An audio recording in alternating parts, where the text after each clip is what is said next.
It's now time for Ermanni and Edwards with Maz, live on the Woodward Sports Network. Every day, 2 to 4 p.m. Starring Ryan Ermanni, Michigan great and former NFL baller Braylon Edwards, and of course, Tom Mazaway. Let's talk some sports.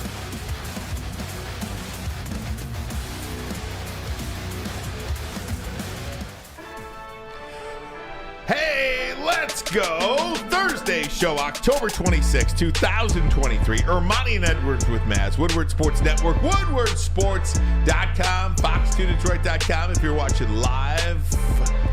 Of course, if you're watching on YouTube, we say hello. Hit that like button, subscribe to our YouTube channel as well. Braylon Edwards, good afternoon to you, my friend. Appreciate it, man. It is a beautiful afternoon, beautiful day outside, beautiful fall day, my favorite season of the year. And it's Haircut Thursday, so I'm looking good like $1,000,000. And also, I'm repping the Red Wings in my new Red Wings hoodie. So, go Wings! Good luck tonight, man. My boy Alex DeBrincat from Michigan, and then Dylan Larkin, who, of course, you know, with the University of Michigan. Oh, yeah. Wings at home against the Jets tonight. Wait a minute. I think the people are going to have fun with Tom Mazaway today. Oh, Tom Mazaway, good afternoon to you, my friend. What are you wearing there, man? What are you wearing? Listen, I broke out the shorts again yesterday, so I had the black shorts. I'm like, influenced you? I'm like, what am I going to do? I'll put a black T-shirt on. So I grabbed this T-shirt, and I swear to you, by the time I walked in, I looked down, and I'm like, oh man, we're playing the Raiders on Monday. I'm going to catch a lot of heat. That's terrible. I am not rooting for the Raiders, okay? Terrible. The Raiders used to be one of my teams back in the day with Kenny Stabler, Jim Plunkett, and all those great players. All right, I'm a Lions fan. But the Lions shirt didn't match the black pants. That's why I'm wearing this get-up. Plus, I'm going right to bowling tonight. You're a two-time hussy, man. I am not. You are a two-time hussy. I am not. You're cheating on the Detroit Lions. I am after not. all of that. I love my Lions. Lions, I baby. love them. I believe you, man. Hey, Ryan, I believe you. Hey, we're going to talk plenty of Lions today. We'll talk about Michigan again with the Washington Post report that came out. But I do want WAPO? The WAPO. Like, they haven't been wrong before. No. Oh, man. Dan Snyder, where you at? And many other things, too, by the way. Marion Barry? That I will tell you. But nonetheless, I want to start with the Pistons for a second because I watched a lot of that game last night. Okay. I dedicated my night to watching a lot of that game. It's one game in the NBA, and they lost. But I was so stinking encouraged by this basketball team.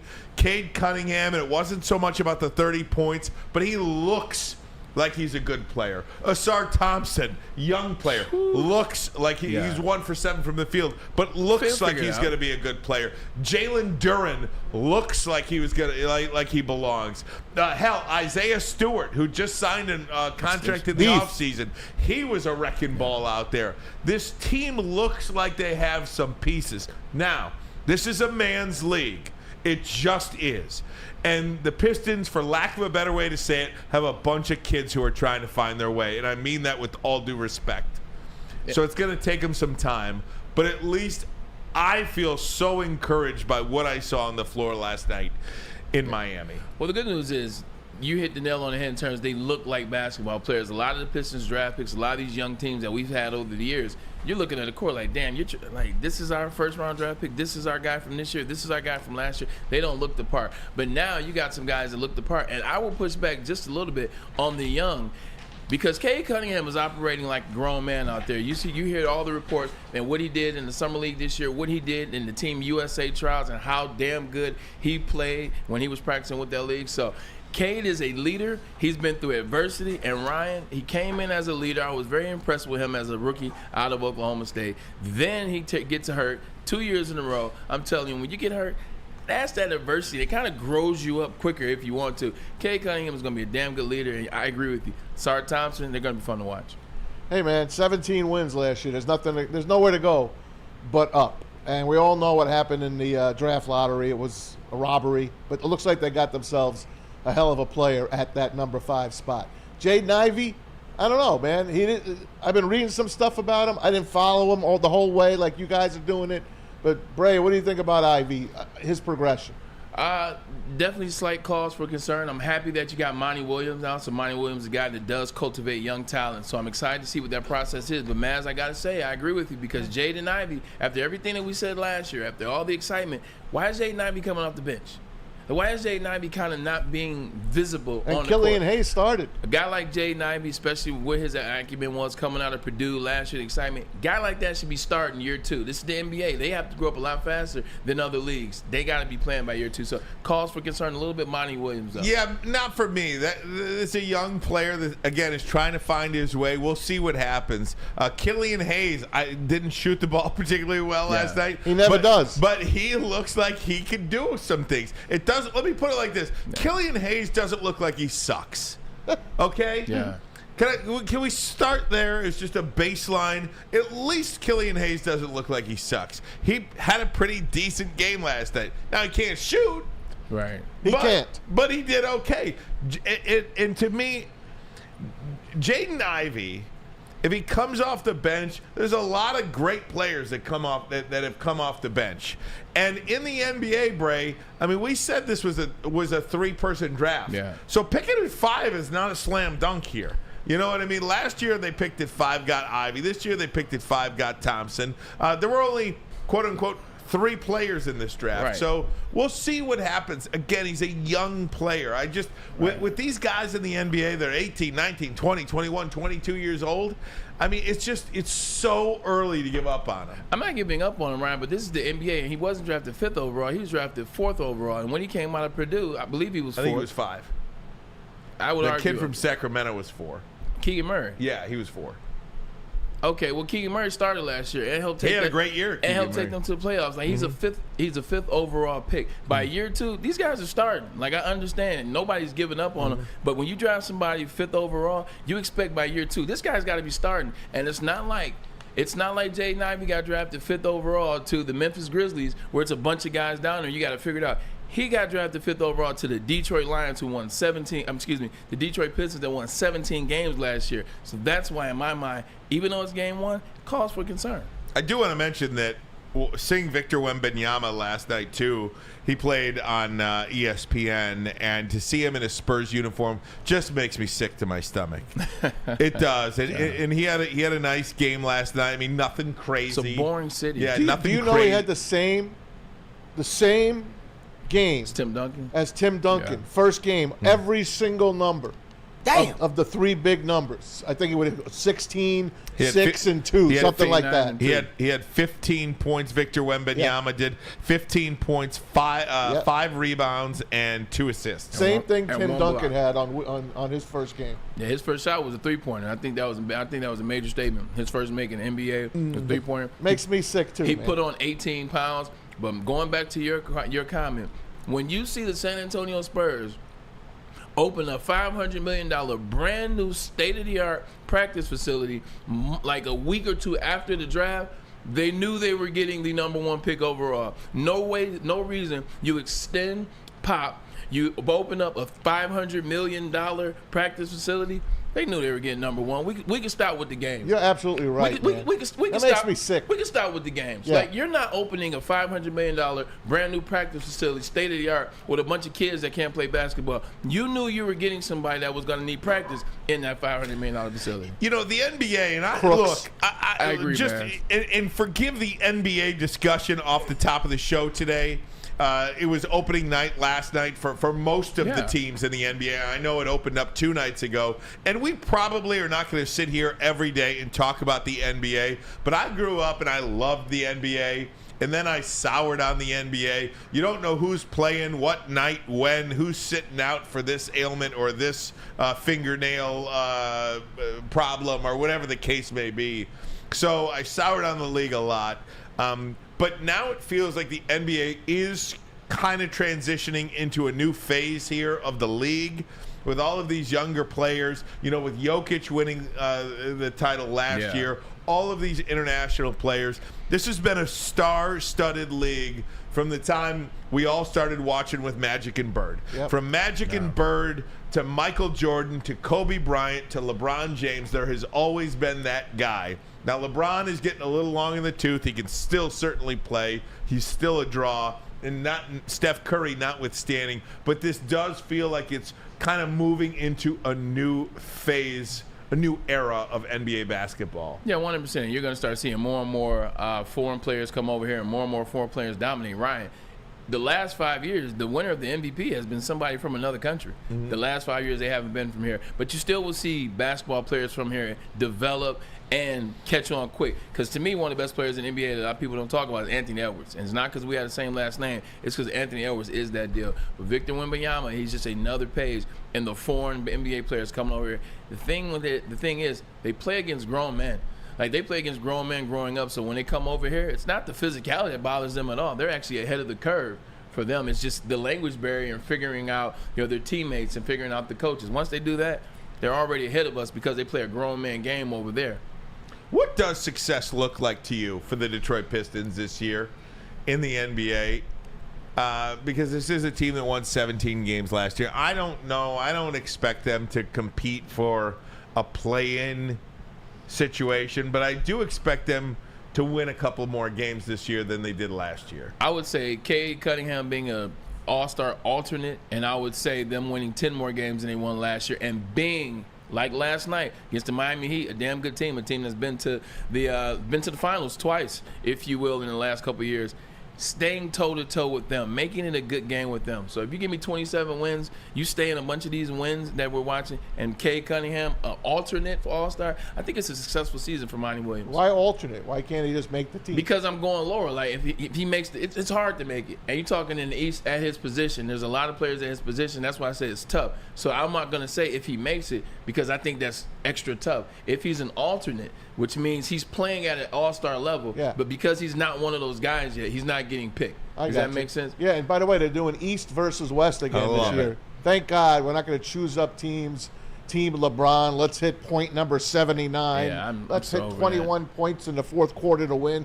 Now you just score the damn basketball, and 175 to 174, that will be your final score.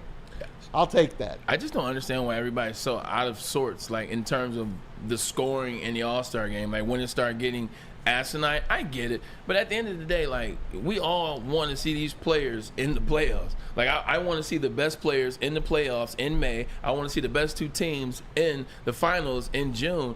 I could care less if the score was 240 to 240. It's about having fun. It's about seeing your favorite stars. As long as they play, who cares? Like, I want to see those guys healthy. You want them to go out there, go all the way out, try to go for 60, blah, blah, blah, then get hurt. Just let those guys have fun because I care about May and June. And they got that in-season tournament for the NBA Cup. I actually am looking forward. I'm intrigued. I'm intrigued something with different. I do want to say, just in terms of my question, what does success look like to you? Al says a play-in spot and over 30 wins. I'm more in line with Steven Syret here in the WoodwardSports.com chat. 25 to 30 wins with fewer blowouts. There you go. That's what I said. I know. I'm just giving him credit. He said it much better than I did. Yeah. I'm just giving him like credit that. because he's in the chat. If they play hard like they did last night, what more do you want? Absolutely. Have a chance to win the game, with 5 minutes to go in the fourth quarter. They won the second half last night. Absolutely. It's kind of like you said about the Tigers. Like you talking about the Tigers at the beginning of the season last year. It's like, hey, look, just stay in the game. Give me something to watch. Yeah. I want to be, at the end, so it's like the Tigers. Give me something to watch. Yeah, with 5 minutes to go in the fourth quarter, have a chance to win the Absolutely. game. We're going to take a break. We'll get into some Lions talk. Yes, we will talk Michigan in the latest. Coming up at some point today. We're going to do Lions next. But now we will do an update from our friends at Dispo. Your local plug now open to midnight. Dispo Romeo, Michigan's largest cannabis mall. 21 and up, recreational only. But other than that, they have the best brands. They have the flower. They have the oil. They have edibles. Whatever you need, the best ways to consume your cannabis. And also, simply put, they have the best people working. Also, you never know, you might see a DJ or food trucks outside. Give you a hint. It's all the time. Dispo Romeo, your local plug.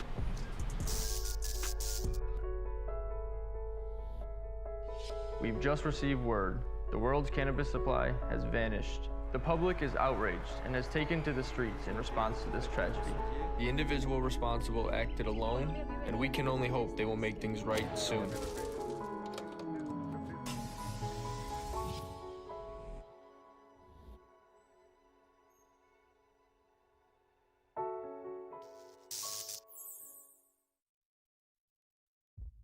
Brace yourselves, Detroit. As the sun begins to set, two of Woodward Sports' brightest young stars will be taking the mic for a brand new show. Woodward Nights with Booner and Broder. The dog days in Detroit are over, and the boys are unleashed. Join in on the banter and hop on the bandwagon of the #1 night show on the internet. Tune into the Woodward Sports YouTube channel every weeknight from 8 to 10 p.m. Woodward Nights with Booner and Broder. By now you know me, Christina Gennari, as the obvious choice in real estate. And you know my website, soldchristina.com, as your #1 resource for buying or selling your home. Myself, along with my amazing staff, pride ourselves on making your home buying and selling experience a relaxing and easy one. Come see why we are the obvious choice. Christina Gennari at soldchristina.com, the obvious choice in real estate. Hey, gang, for over 60 years, Fairway Packing Company has provided Michigan's finest restaurants, hotels, and casinos with prime beef, Wagyu beef, and dry-aged beef. You can experience the Fairway difference for yourself today. All you got to do is visit the steak shop in Grosse Pointe Woods for grab-and-go steaks. If you can't make it there in person, you can always order online, fairwaypacking.com, fairwaypacking.com. Cut, sourced, primed, packed to perfection. Tom Mazaway wants his light on. He keeps talking. Just talk into the mic. There you go, Maz. He's talking to the mic. Maz like whispers in the mic like you can't hear him. I didn't think it was on. Hey, Lower, a little lower, bro. That's good. Thank you, buddy. Lower. Hey, I didn't know my mic was on. It's always on, Tom. Or if he needs Parker, he's like, Parker. JB. Hey, JB. Lower. Braylon, tilt the TV. I'm like, dude, your mic's set. Just say it. Listen, it's hard to produce a show from a chair that you're locked in on, and I don't have much movement here. No movement. Well, the good No, news is no we got a movement. little bit of leeway. It's not Fox 2. We can hang out. Maz, you need anything else while I'm at it? I got you covered. I'm good, Bray. Next time you come back, maybe lower that light down a Just a little little bit more. bit? Yeah, I thanks. get you covered. Appreciate it. Guys, I want to tell you a little Lions. Yeah. Dan Campbell spoke today. Just a couple of updates. David Montgomery will not practice today. It doesn't look like he will play on Monday, but No kidding. Dan Campbell said he was encouraged by his recovery. So good. maybe with the extra week, maybe we'll see him the week after the bye. That would be great. But Jahmyr Gibbs has been doing some good things in that run game. This was one of the things that stood out to me today. Just talking about last week and who was that team that you saw on the field last week. Here's Dan Campbell saying that last week what you saw, that was not us. You know, we just got to get back to what we do, get back to our fundamentals, our basic, then we get to the game plan. So I think that's a lot of it. I think the other is, look, let's call it what it is. We'll get back in the flow of a normal game here. That was not who we were. I don't believe that. Now, it was out there and it happened, but we're going to be able to convert. We're going to find a way to convert. Our defense is going to play good football, and we'll be able to complement each other, and that'll get us going again here. But there again, it's not a panic. Man, we just work on the little things, man, the first step, the pad level, the bend, the snap off, the finish. And you emphasize those. We got our guys, man, they know. They're prideful guys, and they're going to be ready to put the work in. That sound you just heard is courtesy of DetroitLions.com. Look, Dan Campbell took him back to the basics, and that's what you got to do. When you play a game like that and you get destroyed, absolutely destroyed, and you got up until Monday night to play your next game, you know, Wednesday you go back to the basics. Maybe it's not a practice. Maybe you guys are just out there. You're going through stuff that you would go through in the beginning of training camp. That's what you're talking about. Pad level, getting low in your stance on the line of scrimmage, working your footwork as a defensive back, linebackers, working your lateral movements, working on catching, going against running backs in space.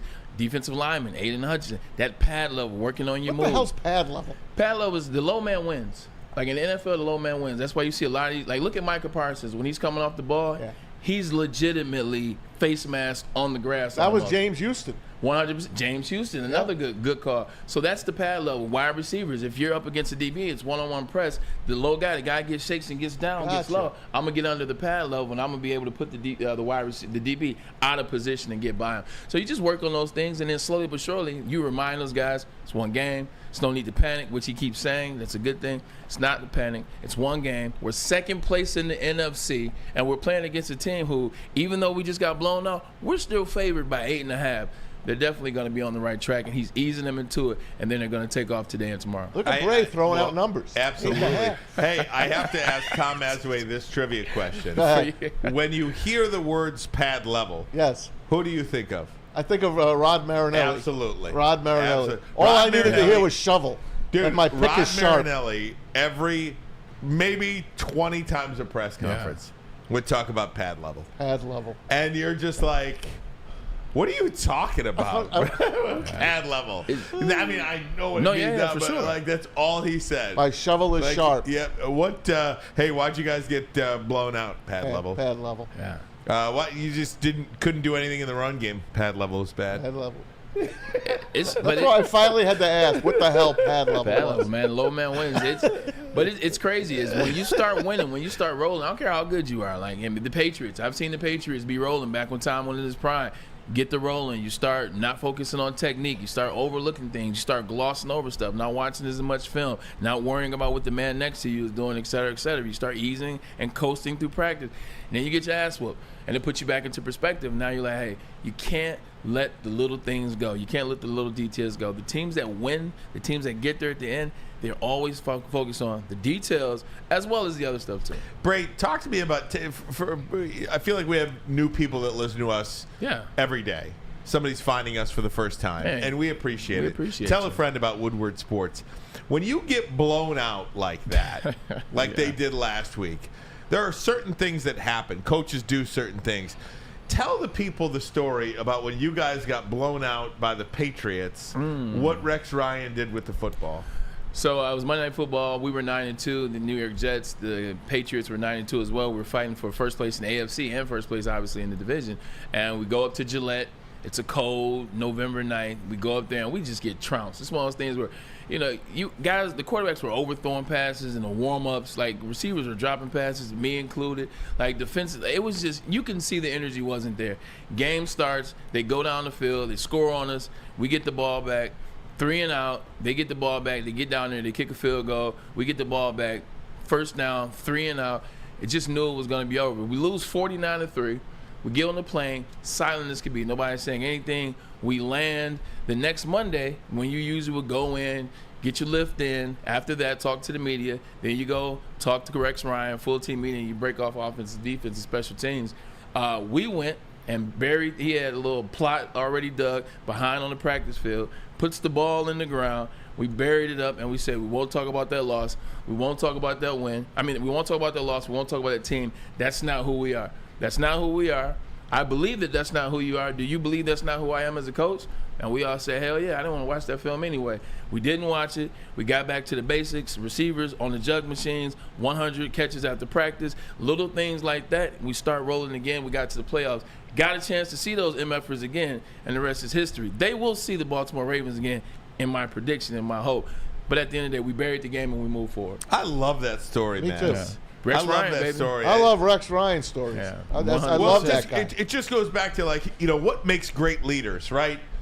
You might not think that Rex Ryan's all that good of a football coach, but he's a great leader. He's a leader of men. Yeah. Yeah. And that's what it takes now. Everybody's got the X's and O's. Everybody's got that stuff.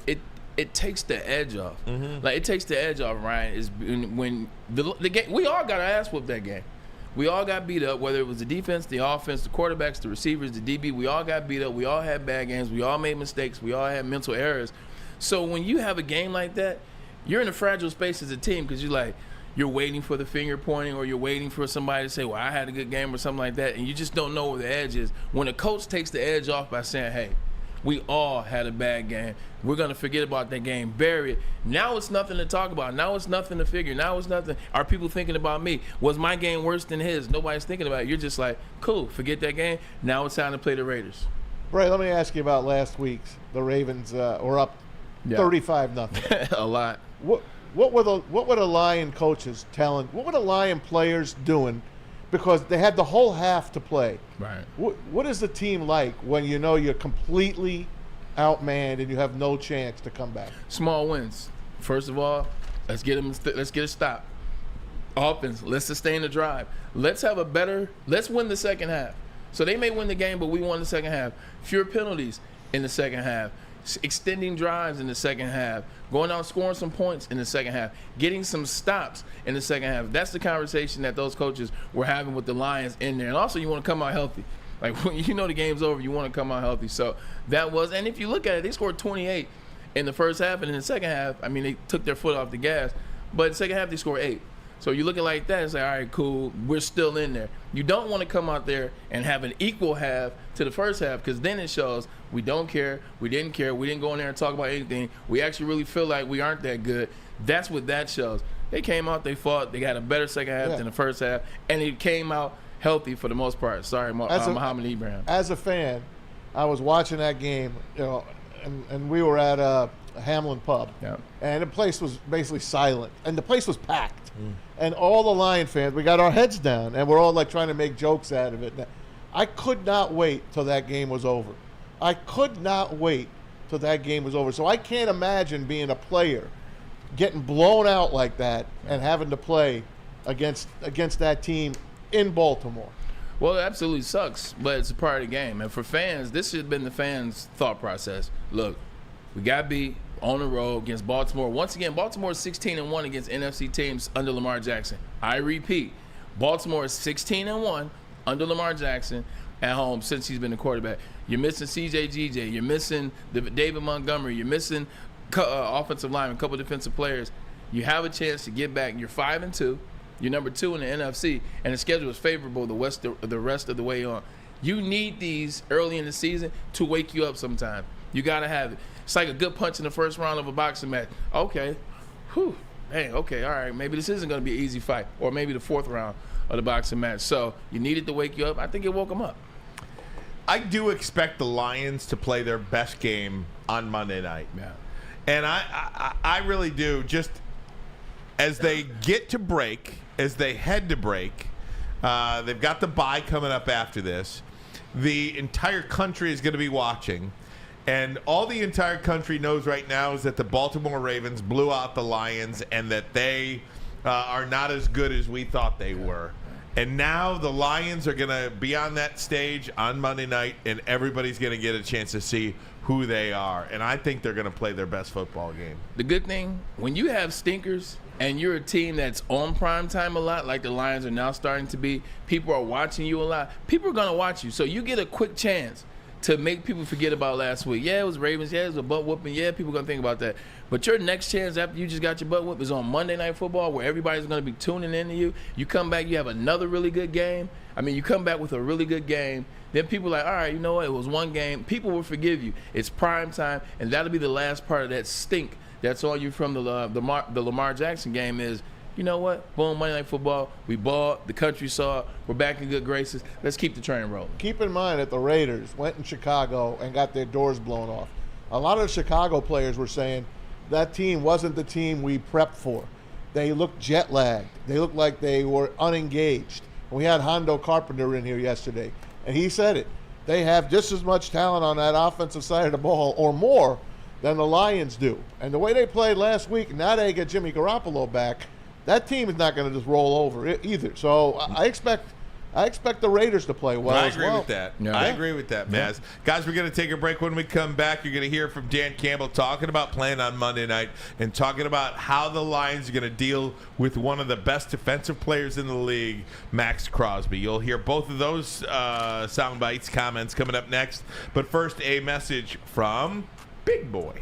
Oh, yeah, Big Boy. You know it, man. It is the best cheeseburger and chicken sandwich in town. Try their new pretzel bacon cheeseburger or the Dolly chicken sandwich. If you like your chicken spicy like George Costanza, you want Bob's hot chicken sandwich. And don't forget those French fries. You gotta mix it up a little bit. Instead of getting the plain French fries, you get the chili cheese fries or the loaded baked potato fries. And save room for dessert because the Reese's peanut butter chocolate thunder cake is there for you. And, of course, the funnel cake, fries, and the best shakes in town. All right, your local Big Boy. Join Woodward Sports' own Jeff Iafrate, along with special WSN guests for the most anticipated Lions season in decades. Filled with different surprises and expert analysis. You're not going to want to miss out. Go to our Woodward Sports YouTube channel on Sundays and tune in live from 9:30 to 11:30 a.m. Where's the most convenient place to get that big fitness energy? It's Planet Fitness. Join today for just $1 down, $10 a month. With over 2,400 locations and equipment for every workout, you can get in, get energized, and get going. And with free fitness training and most clubs open 24 hours, everyone belongs in the judgment-free zone. So join today for $1 down, $10 a month, no commitment, cancel anytime. Deal ends Wednesday, September 13th. Join now at any Metro Detroit location. Hurry, offer ends soon. Woodward Sports' own Tom Mazaway and Sam Stick Day will be hosting our Lions postgame show after every Lions game all season long. Tune into the Woodward Sports YouTube channel for his hot-off-the-press takes, game analysis, and Kool-Aid sipping celebrations. You won't want to miss it. Join Maz, Stick, and special guests each week immediately following every Lions game, exclusively on the WSN YouTube channel. At the Academy of Warren, they have a brand new state-of-the-art sports dome field house with a regulation basketball court, volleyball court, and soccer field that can also be used for 7-on-7 football, K-8 that features AM and PM latchkey, small classroom sizes, Learning Street, futuristic media center, free breakfast and lunch, Houghton Mifflin curriculum, academic games, K-8 athletics, and obviously so much more. The Academy of Warren is now accepting new enrollments, so go to theacademyofwarren.net. That website again, academyofwarren.net. I mean, what does he not do well? I would start there. I don't know. I don't know what that would be. He's very active. All right. He's slithery. He can bend. He's explosive. Quick first step. He's very crafty, man. He's a master of his craft, man. His hands, his bend. And then his motor. I mean, he just doesn't quit. And so he's disruptive in the run game, and the pass game is not only what you see off the edge or his ability to pressure the quarterback, but it's getting the football out too. It's one thing to get a sack on a guy, but he's getting the ball out if he gets around the horn. So this will be a big challenge, really for our O-line in general, because this guy moves around now. He's not going to just be left. He's not going to be right. Third down, they're going to move him around. All of them got to be ready for him, but more times than not, he'll be on Sewell and Decker, and so those guys are up for the challenge, and that makes you feel a ton better knowing the guys that we got. But this is going to be a war now. This guy he really is. This is the most disruptive defensive player we played all year to this point. So we got to be ready. And that was Dan Campbell, courtesy of Detroit Lions YouTube channel in the presser today. That was Dan Campbell talking about Max Crosby, who is going to be the best defensive player they have faced so far this year. And Braylon, what does that mean when he says he's slithery like that? You better say pause. No, but Pause. The thing about that is it's actually tough for going against defensive ends like Max Crosby. I'll tell you why. Guys like Nick Bosa, guys like Joey Bosa, guys like Aiden Hutchinson, to a certain extent, Myles Garrett, a lot of those guys, they're just strong as oxes. So a lot of your battle with those guys, it's going to be you versus him, like one-on-one, head up. So, you don't have to worry as much. You can just lock horns, man up, and then, a couple moves here and there. But guys like Max Crosby, he's always trying to find a way, and it reminds me of Dwight Freeney. Like, guys like that, they find angles, they find ways, they set you up they do all types of creative, weird, and unorthodox things that you've never seen before. So every play, you're essentially seeing something new, and every play, you really got to be on your P's and Q's. So for the left tackle and the right tackle in this game, it is Taylor Decker and Penei Sewell. It's going to be interesting because he's going to try a lot of different things. So you really got to be dialed in to what he's doing. You can't just expect to lock horns and figure it out because he's going to come in a bunch of different ways. Hey, the Lions are one of the top three. I think someone even had them at number one this week. Pro Football Focus. I think I read that they are the number one offensive line. They're going to get tested on Monday night. That's an embarrassed team that lost to the Chicago Bears with a quarterback that was an undrafted guy, and no one even know who the heck he was, and they got thrashed. I just think this will be a lot tougher game than everyone thinks it is. I know the spread's 8.5, and I know the Lions got embarrassed. There's two teams that got their butts whipped, and I watched both of those games right next to each other last week, and I just said, man, these teams are going to be playing on Monday night. It's going to be that's a tougher game than you think. No, I definitely can see. I can definitely see the score being maybe tied to Detroit up by 3 at the half. But Matt, you hit on a very important part. The Lions also got whooped last week. Yeah. The Lions also got embarrassed last week. And also, not only that, the Lions, who were supposed to have this very, very great offensive line, they gave up 5 sacks last week. They gave up 5 sacks. So you know they're pissed. You know Dan Campbell. You know Hank Fraley. I was in Cleveland with Hank Fraley. Shout out to Coach Fraley. He's going to have these guys right. They're not the Raiders aren't the only team that's mad, and that's why I'm glad that the butt whipping happened when it did. Because, yeah, the Raiders, people have been talking about them, and they want to come in and they want to prove that they're better than they are. Well, the Lions also want to prove that they're pissed off and better than they are. So I think the loss happened exactly at the right time for the Lions and that offensive line. And I hate to put it like this, but I'm a very simple man, so I'll put it in simple terms. Alrighty. I think Dan Campbell's a better coach than Josh McDaniels, and I think say it loud for the people in the back. I think Dan Campbell is a better coach than Josh McDaniels. Hell yes. And I think that Jared Goff is a better quarterback than Jimmy Garoppolo. Case off. So, based on those two things that I think I know. They both made a Super Bowl, though. Yeah, but lost. in different cases. In different cases. So, I'm sorry, Tom. Yeah. I'm sorry Okay. you feel that way. I'm just telling you. Yeah. Jared Goff will bring him up in a few minutes. Who will? I will. You will? Yeah. Why? What do you got to say about him? I didn't like what I saw last week. Ooh, I'm stepping What out didn't of this. you like about it? I didn't like anything that I saw last week. I saw a quarterback that threw wobbly balls, and I compared him to Billy Kilmer from the '70 Washington Redskins, who actually hit the goalpost with one of his passes in that Super Bowl against the Miami Dolphins. He just didn't look like the Jared Goff that we all fell in love with. And I'm just saying, maybe he's the guy we all thought he was, or at least half of us thought he was. I don't know if he's going to be the long-term answer here. I don't. I give him a little bit of a break in the conditions. I think it's really hard. What conditions? Well, there was beautiful there out. was a swirling wind. Lamar Jackson threw for 320 Different player, yards. man. You're talking about a Hall of Famer, dude. You're talking about a potential Hall of Famer. And you're talking about a guy you want to give $50 million to. For the next couple of years, yeah, I do.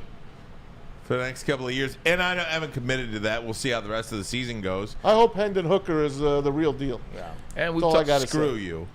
Not just you, saying. Hendon. Him. I'm just saying. Yeah. Do I want Jared Goff to be the guy? Yeah. Do I think he is? I don't. Listen, two things can be true, and what I would say to this is Jared Goff did not have David Montgomery, and David Montgomery on the offensive line is the identity for the Detroit Lions. When you don't have the guy that kind of makes your identity go, it's going to be tough. And we've talked about this too, with the exception of Patrick Mahomes.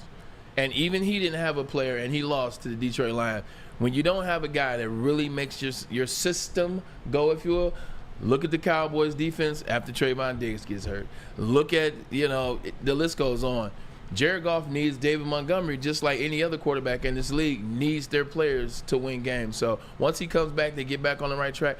Pretty sure we'll see the same Jared Goff that was keeping them ahead on the sticks and keeping them 5.7 per play on first down. It'll happen when D. Montgomery comes back, and even maybe this game, but he is who he is. He needs this guy, much like everybody else in the NFL. And when you look at the game flow in that one, that game was 21-0 before you could even blink twice. Yeah. So, I mean, you do literally everything that you worked on earlier in the week, everything that you practiced, thrown out the window. It's true. The game flow is completely different. There is no game flow. There is no game flow. There is no game plan. Everything is completely different. And, you go 3 and outs, and you go down 21-0, game's over. So but that they changes usually answer. everything. They've answered back when they've given up a touchdown like that. The offense has usually bounced back. Yet last week they were completely overmatched. And for the first time ever in my life, and I've known Ken Brown from the Mitch Albom Show on WJR. I've known him for over 30 years. For the first time ever, he said, "I agree with you, Maz." Okay, so I'm just in shock right now what I'm reading in the chat. But he's a football man as well. And I'm telling you guys, I don't see Jared Goff here long term. I don't see it. I don't see it. Maybe one more season. I mean, there's no secret. They did draft a quarterback that was going to be a first-round pick in the 3rd round this year in Hendon Hooker. There's no secret.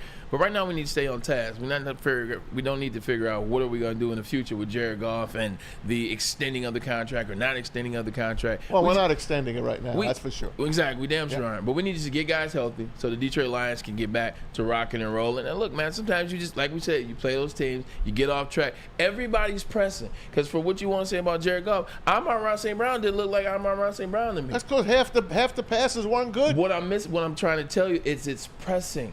When you're losing, when you're getting beat, when you're behind by so much, like Ryan said, you press. Everybody was pressed. Offensive linemen were pressing. Amon-Ra St. Brown was pressing because he can't get a good pass. And when he is, he's trying to take it to the house before he catches it. Jared Goff is trying to fit a ball into a window or whatever the hell he was throwing the last week. I agree with you. It was a bad game. But everybody was pressing. The ass whooping was on from start. Get those guys, David Montgomery back. You got the Raiders. Then you get a bye week.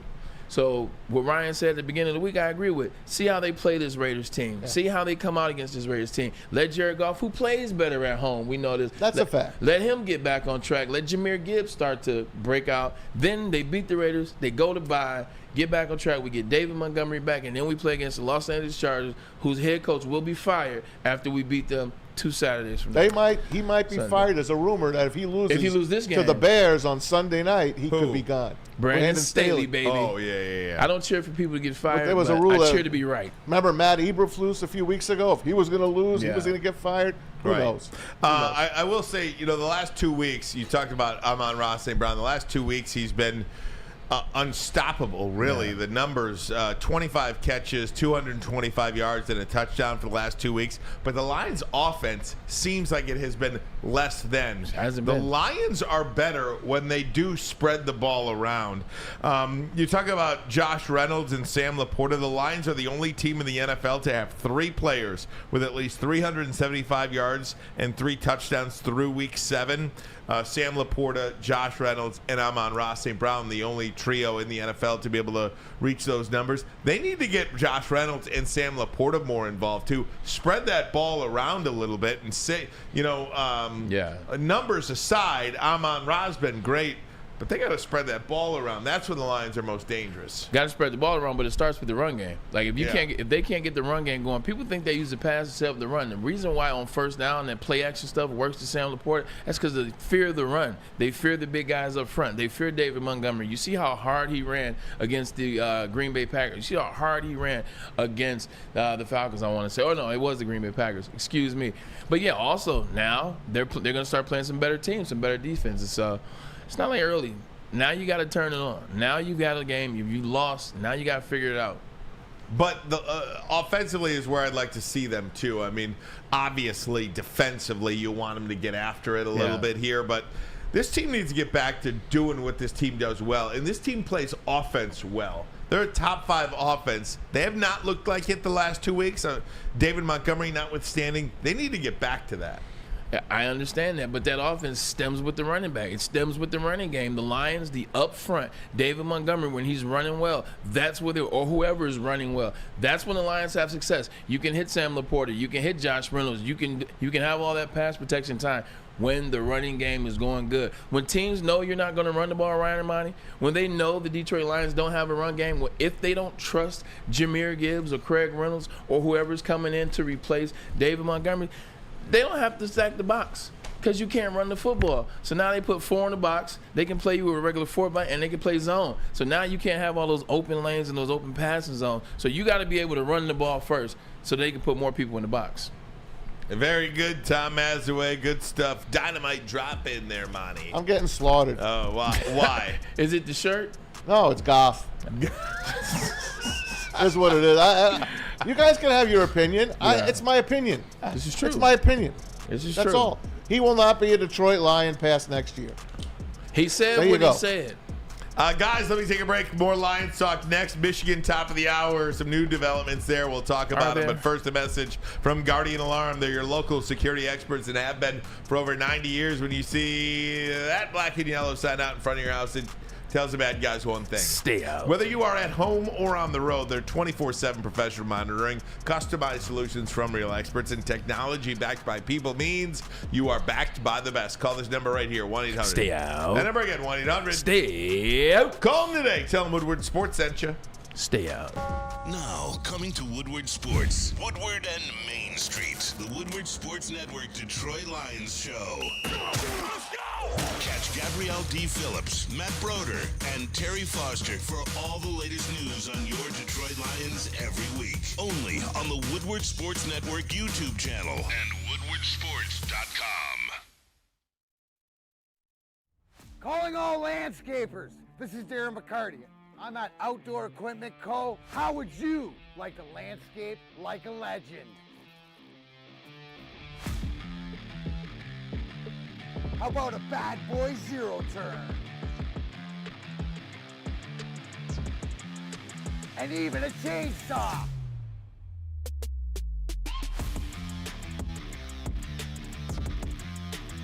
And even a weed whipper. So register today at OutdoorEquipCo.com, and even you could have DMAC on your landscaping crew.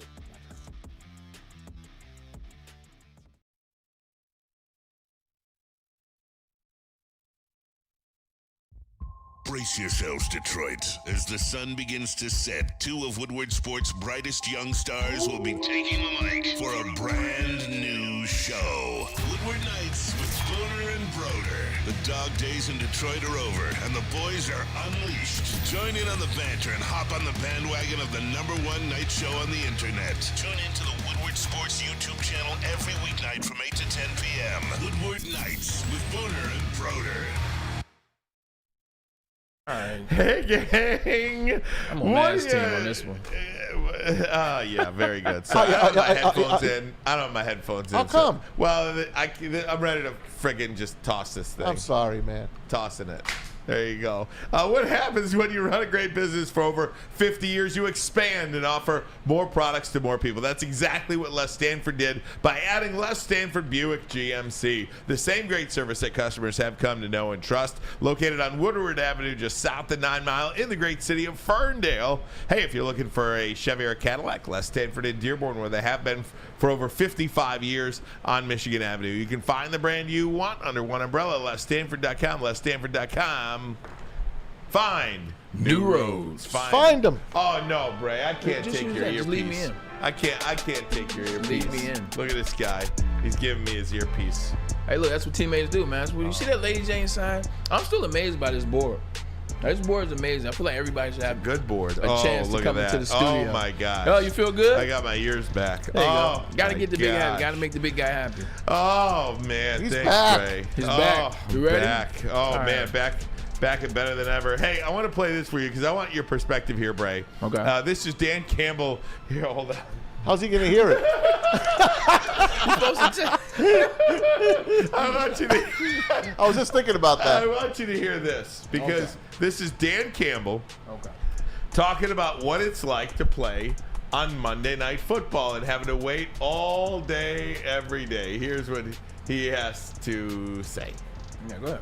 The thing about those night games, the day drags on. You know, it just takes forever for it to get there. And I think more than anything, it's probably more about staying calm throughout the day. Make sure you get a nap, you know, because if you're up and you're wired too early, then you drain your own energy. And so I think it's more about that. Just stay calm. Just keep the engine idle until you get about 1 hour, 2 hours before the game, and then it's time to go. But you know, that'll always be kind of the challenge with it. You know, our guys are excited to be able to play, you know, primetime football. We all are, but I know for me, I wish we get primetime games at 1 o'clock. I just keep saying that. I don't know why we can't do that. There's got to be a way. All right, Bray, so we want you to get a nap in. Yeah. You got to wait all day. You don't really know when to start amping up again. What's it like to play at night? First time I ever played on Monday Night Football was my 4th year in the league. We were playing the Giants. We actually beat them. They were coming off the Super Bowl. But the story is like, you're excited. I've been wanting to play on Monday Night Football since I was a kid. You know, I watched all these Monday Night Football games. I remember going to the Silverdome when the Lions played the 49ers, Maz, correct me, 95. maybe. I think I don't know the year, bro. It's like 95. So, yeah, I was 95 or 96. They play at the Silverdome. But anyway, you've wanted to play the game that finally comes. The week you're going to play Monday night, you're excited. Then Monday comes, and it's the longest day ever. We have meetings in the morning at 8:15 a.m. You have breakfast after that. Then you get a chance to go through your with your position coaches. Then after that, you're just sitting around and you're laying around. Can you leave? Yeah, you can leave if you're at home. You can leave, but it's still just I gotta leave. Now I go to my house. Now I'm walking around my house. Now I'm thinking about playing. Then whatever team is it gonna be? Yeah. Then I leave my house. I'm playing video games. Leave the house. Go to the stadium early. I remember I got to the stadium. It was like no one there, but like our training staff, if you will, and people that work around the stadium. A bunch of yellow shirts. It's just a long day, and if you don't handle it right, you can drain yourself before. You gotta make sure you take a couple naps, get in the cold tub, get in the hot tub maybe a little bit before, get some stretching in. But you can legitimately drain yourself, and by the time the game comes, you're tired. Game started at 8:15. By the time you get to the stadium, start warming up. Used to start at 9.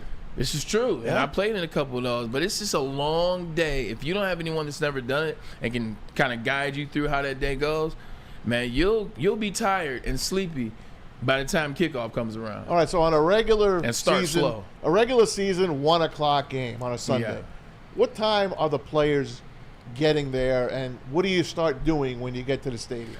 9:45, I would usually get to the stadium. I would get in the cold tub, and I would stretch, put my Beats by Dre on iPod, start listening to my music, going over my plays again, get stretched out by the trainers, then go outside for that first wave of warm-ups where you don't have to put anything on, just shirts, T-shirt, and cleats. Go out there, say what's up to the people that I know. Hey, what's going on, Ocho? What's going on, TJ? What's up, Carson? Talk to Leon Hall, people that played at Michigan.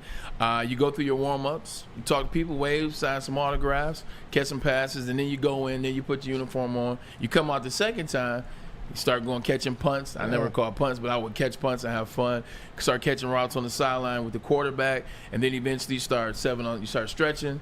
That's when the Air Tonight comes on by Phil Collins. You go through that. Coach is going through lines, dapping you up. Let's have a good game, 17. Talking to other guys, and then you break it up. Then you go quarterbacks and players. Then you go 7-on-7. Then you go team. You bring it up. You go in the locker room. Rex speaks. You pray. You go out there. You kick ass. Wow. So about 4 hours prior to kickoff. Yeah. All right. I got something for you. You guys ready for this? I am. Yep. Are we playing A, B, C, or D? Ooh, I missed that game. Today's game.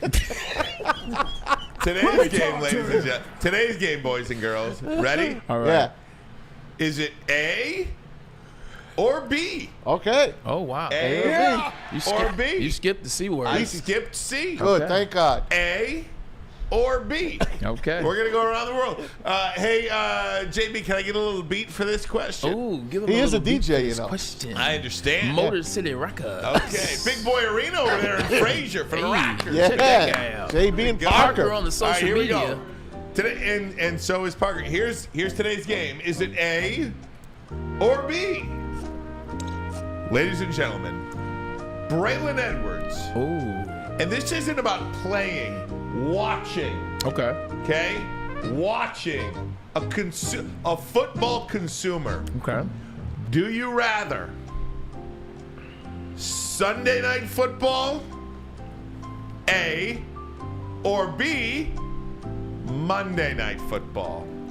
And I'll start. A. I much prefer Sunday night football to Monday night football. Ever since it moved to NBC, I thought there's been a really great aura about it. The football night in America that you could go to right to after the 4:30 games.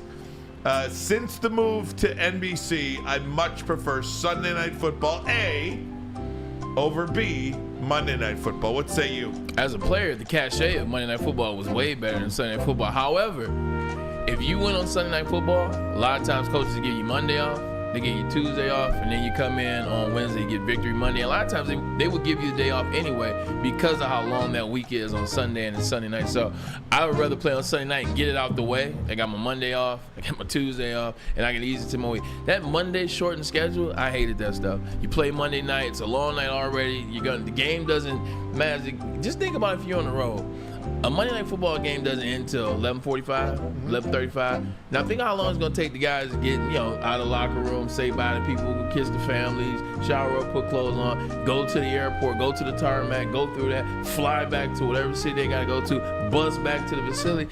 You're not getting home till 3 a.m., 3:30 a.m., and then turn back around and come to the facility on Tuesday to work out, watch film, and then take a half of a day off. I hated the Monday schedule following Monday Night Football. So are you an A? I'm a B guy. I'm A. A. Sunday Night Football. Sunday Night Football. Hey, Tom Mazaway, I'm coming to you last as the senior member of the football watching crew here. Parker Brown, I come to you. Are you A, Sunday Night Football, or B, Monday Night Football? I gotta go B. Reason being is that by the time I get to Sunday Night Football, because I try and watch as much football on Sundays as I possibly can. I try to. And by the time Sunday Night Football comes around, I'm just like, I don't want to watch another football game. I'm just completely drained. But Monday, I go into the day fresh. I'm all excited to be pumped up for that Monday Night Football game. I gotta go B. Parker. Oh, sorry. Go ahead. I was gonna say, I think a lot of people too, like, Sunday night culmination is everything because people are watching. Not everybody's paying $500 for YouTube. Not everybody's gonna watch every game on Red Zone. Blah blah blah. They're gonna watch their local game, and then they're gonna watch the culmination game before, and then Sunday night. I think more eyes are on Sunday night. Even back when I played, I think Sunday night people were still dialed in from all day. The great Jeremy Bryant, a.k.a. JB. Are you A, Sunday Night Football, or B, Monday Night Football? I gotta go with B, Monday Night Football. Just because, as Parker said, you watch so much football on Sunday. When you get to Sunday Night Football, you're drained. You're just out of it. Whereas Monday, you come in fresh, you see what happened from Sunday, and now you got something to look forward to that night. So it's the anticipation of the game on Monday night. So that's what gets me. There you go. All right, now we come to you. No music for this one. I want to hear it clearly. I want to hear him clearly because I think I know what he wants to say, and I know what he's going to say, or at least I believe so. Tom Mazaway, A or B? Well, Monday Night Football was the preeminent game. Howard Cosell. That was the game. It was. The game. When I was a bar manager back in my old days, Monday night was the night. The packed house, and it just isn't that way anymore. Now, here's the deal. The Sunday night game used to be my favorite night, used to be my favorite game of the week. Mike Patrick. First of all, you started off with Chris Berman and Tom Jackson on NFL Primetime. And now I still watch NFL Primetime. It's the only reason I got ESPN Plus is to watch Boomer. And is now, he still doing that? Yeah, Boomer and Booger. Yeah. He does? They do, and it's almost as good as the old show. It is. Almost as good as the old show. You can get it on ESPN Plus right after the game at 7, and then the rest of the week you can watch it anytime you want on demand. NBC, to me, ruined Sunday Night Football. I hate NBC's broadcast. You don't like Al Michaels, right? I hated Al Michaels. I just hate everything about him. Maria Taylor, all of them. I do not like the entire group. I do not like. You love Chris Sims, though, I'm sure. Chris Sims, I don't. I'll show you. I don't even watch the Football Night in America. I don't watch it because I don't like anybody on the panel, and I just don't like the broadcast. I do not. ESPN had it, man. They were the best. Mike Patrick, Paul McGuire, and Joe Theismann. That was my Sunday night. That was the best. Now I got Joe Buck and Troy on Monday. They don't get the best games. They really don't. And I much improve. I much like that. Much more. Suck. Scott Van Pelt on the sidelines most games. I dig that. So I'm going to pick B because I do not like Sunday Night Football anymore. I don't look forward to it. Chris Collinsworth, I just want to pull my eardrums out. I don't like him. He's unlikable to me. He's got a pompous He's kind just, of yes, attitude I to don't him. like him. Yeah. I'm sorry. Florida Gators. I can't stand that broadcast. He's got an I'm better than you kind of. Son of a bitch. I can't stand that. He's been in my home, too. They ruined it. I don't like him. He was in the house, and I don't like him. Like inside the NFL, like my 2007 season, they came to my crib. Like him and Chris Carter came to the house and did like a little piece. I can't remember who it was before we played, but he came to the house and that same energy man was talking about, he like walked through my house with that. I was like, man, it's my house. You and your chin, big ass head. And then Jack Collinsworth is getting the gig. Come on, man. So let me say this about Jack Collinsworth. He's not a play-by-play guy. I don't care about father, son. It happens in business and all that stuff. That's the way the world goes round. I do not care about that at all. He did go to Notre Dame. He did study the stuff. He did work hard there.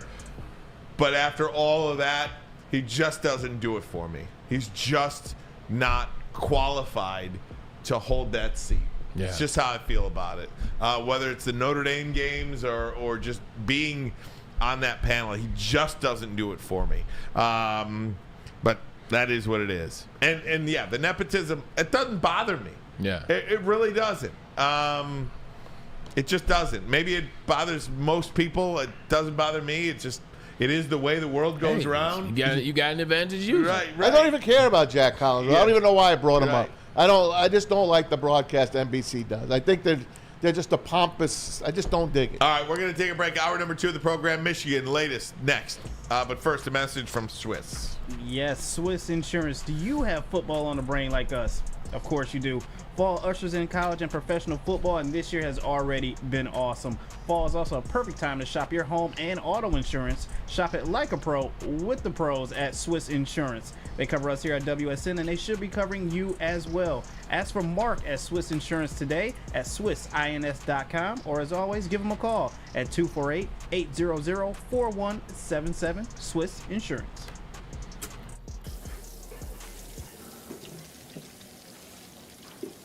Burgers and chicken sandwiches are taking over at Big Boy. Try our new pretzel bacon cheeseburger.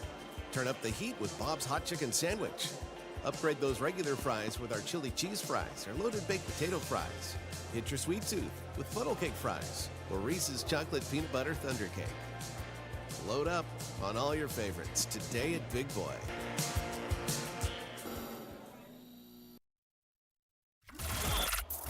Woodward Sports' own Tom Mazaway and Sam Stick Day will be hosting our Lions postgame show after every Lions game all season long. Tune into the Woodward Sports YouTube channel for his hot-off-the-press takes, game analysis, and Kool-Aid sipping celebrations.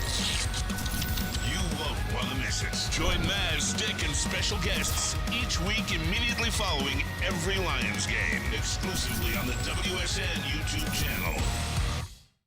At work and at home, we're there with smarter security solutions. Featuring complete automation with customized alerts and more. For over 90 years, we've been the company that's been counted on to protect what matters most, all with personalized service and care. Right now, for a limited time, receive a free video device plus free installation with a new home system. Guardian Alarm. We protect Michigan. Outside, so it's time to take the golf clubs inside at 5 Iron Golf, downtown Detroit, and the Cambria Hotel. Sim rentals, lessons, leagues, bar, and a restaurant. The food is good. Brand new TrackMan simulators, 13 to be exact. That's right, 13. Any course around the world you can play at this place. And also, on Thursdays, like tonight, we do the Woodward Sports Golf League from 5 to 7. Come on down, have a good time, and let it carry over into Thursday night football. This Thursday, Bucks, Bills. Best place to watch is 5 Iron Golf, downtown Detroit. Woodward Sports, hour number 2 of the program on a Thursday. Ryan Ermanni, Braylon Edwards, and Tom Mazaway. We got Parker, we got JB in the house with us. Talking about Michigan now. We'll start this hour talking about Michigan with the latest. The Ann Arbor Police, first and foremost, and I think this was one of the pieces of information that rumors that were circulating was that maybe Matt Weiss's computer had something to do with this sign stealing scandal. I have heard that alleged in more than a few different places. Ann Arbor Police said today that the Matt Weiss situation is completely separate from this and does not involve that at all. So whatever was on Matt Weiss's computer at Schembechler Hall was not this. Two completely different things. And I think slowly but surely we will start to maybe hear fact from sensationalized something or other, but at least that much we know is a fact. Yeah, well, I'm glad that's a fact. I actually want to know what was on the laptop, too, because that also can completely distance Michigan from Matt Weiss in that situation as well. A lot of people like to hang that situation over us at the same time as this one. Look, like you said, we got to wait until we get more information. We can talk to her blue in the face about what we think and what rule was that, and he operated here, and, don't be mad because he figured out something and took you guys forever.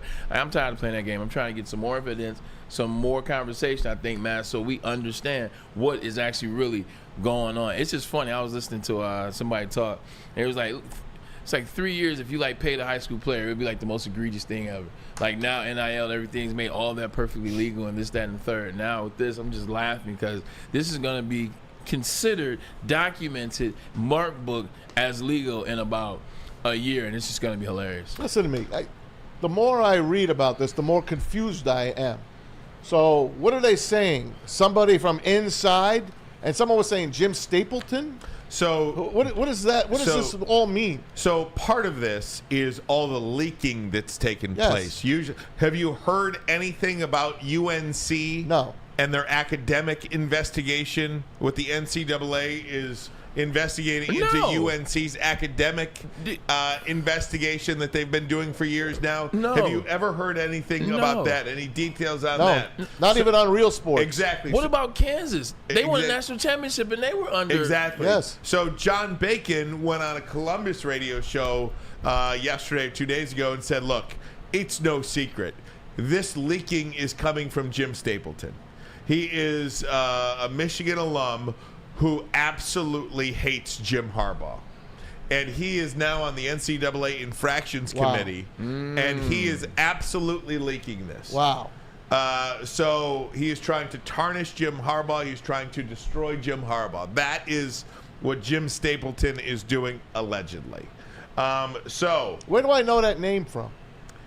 I don't know. He's a Michigan guy. I mean, he's a Michigan guy. Okay. I thought he had something more to do with the team at one point. Maybe I'm wrong. Maybe. But he also, John U. Bacon, wrote in his book, Third and Long, about Rich Rod and the firing of Rich Rod, that Jim Stapleton was the guy that sabotaged Rich Rod. Wow. At Michigan, too. So this guy. So is he really a Michigan guy? Yeah, this guy's a real beaut, Jim Stapleton. So then there's this Washington Post article that came out yesterday saying that an outside investigative firm approached the NCAA with documents and videos the firm obtained from computer drives maintained and accessed by multiple Michigan coaches, according to two people familiar with the matter. Now, who hired an outside investigation firm? I would love to know the answer to that question. Who hired this firm? Ohio State, anyway. Thank you. Allegedly. Yeah, 100%. and I'm mad when I'm wearing red right now as we're talking about red wings. That is just one of the many questions. And again, this to me, and I'll just sum up for you what I tweeted out earlier today. Now that is all the new stuff. Yeah. Washington Post article, outside investigative firm that had access, got access. How did they get access? Who hired this firm? To Michigan's coaches' computers. Again, how did they get the access and who hired them? Those are two important questions that have yet to be answered. Also, no correlation with Matt Weiss and that computer. Those are the two things we know. I tweeted this out today or posted this on X. And I'm just going to read it for you. Please do. Because this is how I feel about it. Reading all the reports of the NCAA investigation into Michigan, here's what it feels like to me. It feels like a criminal case where the prosecution, Jim Stapleton, gets to leak all of the evidence they have to set the narrative without the defense being able to speak on it at all. And why would Michigan even respond to something right now when they haven't even received any notice of allegations yet? They would not respond to something. My opinion can always change with more information I have, but my baseline thinking is that Jim Harbaugh is not a liar. He may be a lot of things, but I have a hard time believing he's a cheater who breaks the rules, even the dumbest of rules. Nothing I have seen so far implicates him or changes my mind on that key point. Now, there's our friends down the road here Mike and Rico, they're loving this. They're lathering up. Jim Harbaugh's a cheater and this, that, and the other thing. And they want Jim Harbaugh kicked out of college football, and they want the University of Michigan on the death penalty. And they also want the Lions to suck again so that they have something to talk about. Right. So, it's almost nauseating at this point. They don't know anything. We know very little about this, and I'm not going to take an allegation. I'm sorry. Whether it's a sexual harassment allegation, a sexual assault allegation, a NCAA allegation, I'm just not going to rush to judgment. I'm just not. Now, my opinion can change. Yeah. The more information I have about something, the better informed my opinion can be about it. But I am not rushing to judgment here. I have a hard time believing at the baseline level that Jim Harbaugh is an active cheater. Where is the cheating? And scouting, to me, scouting your opponent and trying to gain an edge on your opponent is not cheating. That is not to me. It's funny you say that. You're talking about allegations. You never take allegations all the way serious until you get more and more information, till there's some actual truth behind it and some charges are filed. This is a completely different subject, but this just came out today. Jonathan Majors, actor. He was in Creed, the last Creed. He's the antagonist in the last Creed. He plays Kang for all my Marvel Universe people out there. He's a damn good actor.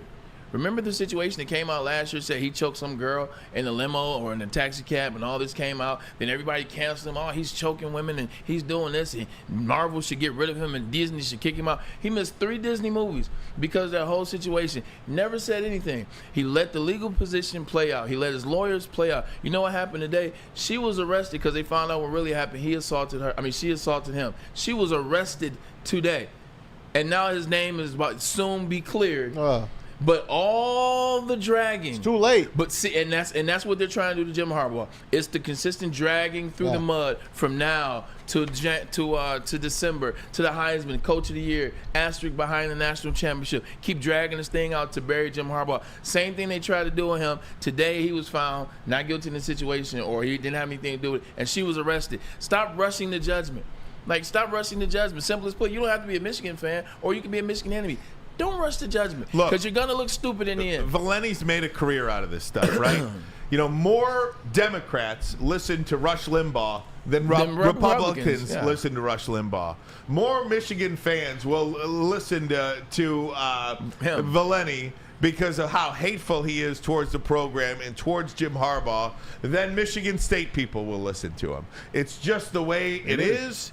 The Howard Stern rule. It's the Howard Stern rule. People aren't listening to Howard Stern because they like what he says. They're listening to Howard Stern because they hate what he says.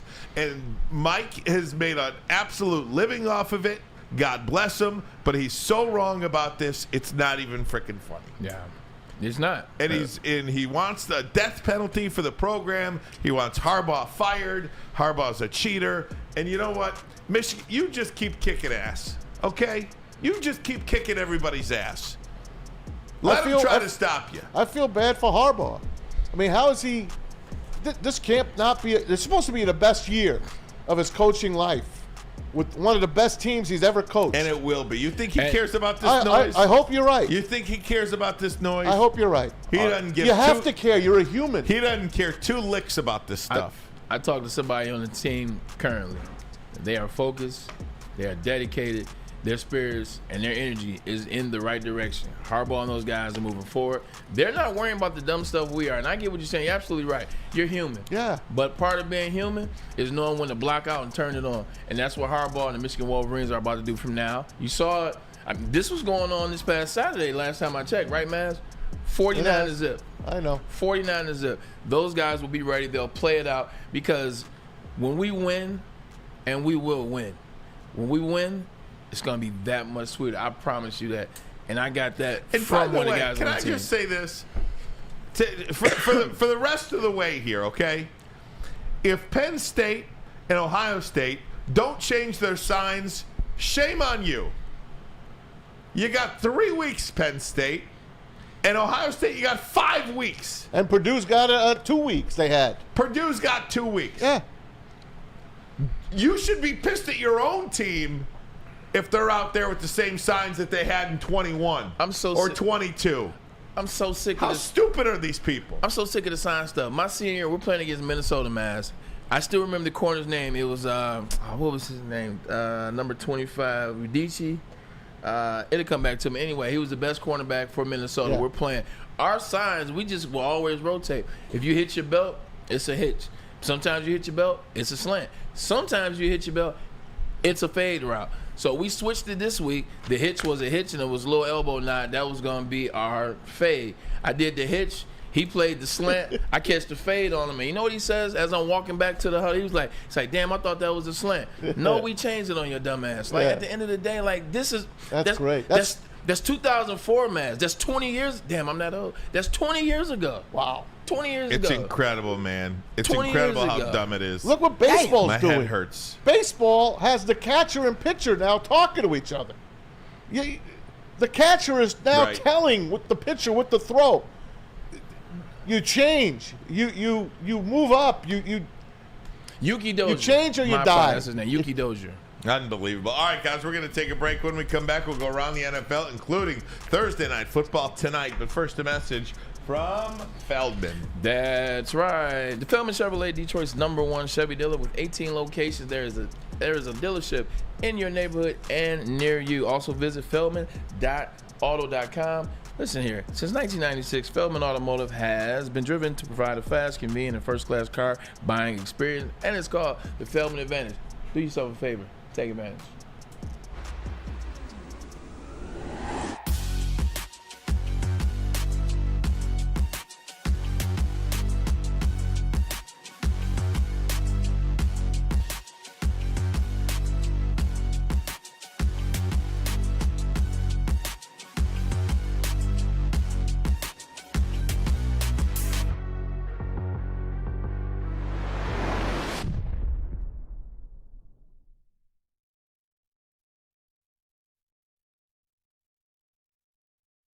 Join Woodward Sports' own Jeff Iafrate, along with special WSN guests for the most anticipated Lions season in decades. Filled with different surprises and expert analysis. You're not going to want to miss out. Go to our Woodward Sports YouTube channel on Sundays and tune in live from 9:30 to 11:30 a.m.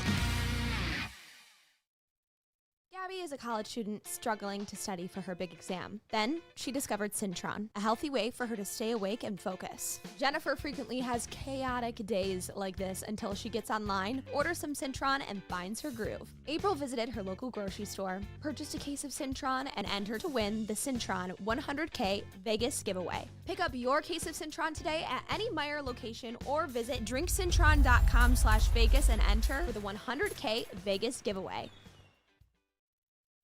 Hey, let's talk about Outdoor Equipment Company, the official outdoor equipment provider of Woodward Sports, Michigan-grown, family-owned, bad boy mowers, tractors, steel handhelds, even weed whippers, Liberty trailers, Generac generators, SnowX plows and salters. Outdoor Equipment Company has it all. You could buy it. You could rent it, all for 0% financing, delivered to your doorstep. Outdoor Equipment Company, OutdoorEquipCo.com, OutdoorEquipCo.com, your power equipment playground. Yeah. Woodward Sports Network. It is Thursday night. Ryan Ermanni, Braylon Edwards, and Tom Mazaway. Thursday night football. I like Thursday night football the least of the night footballs, obviously.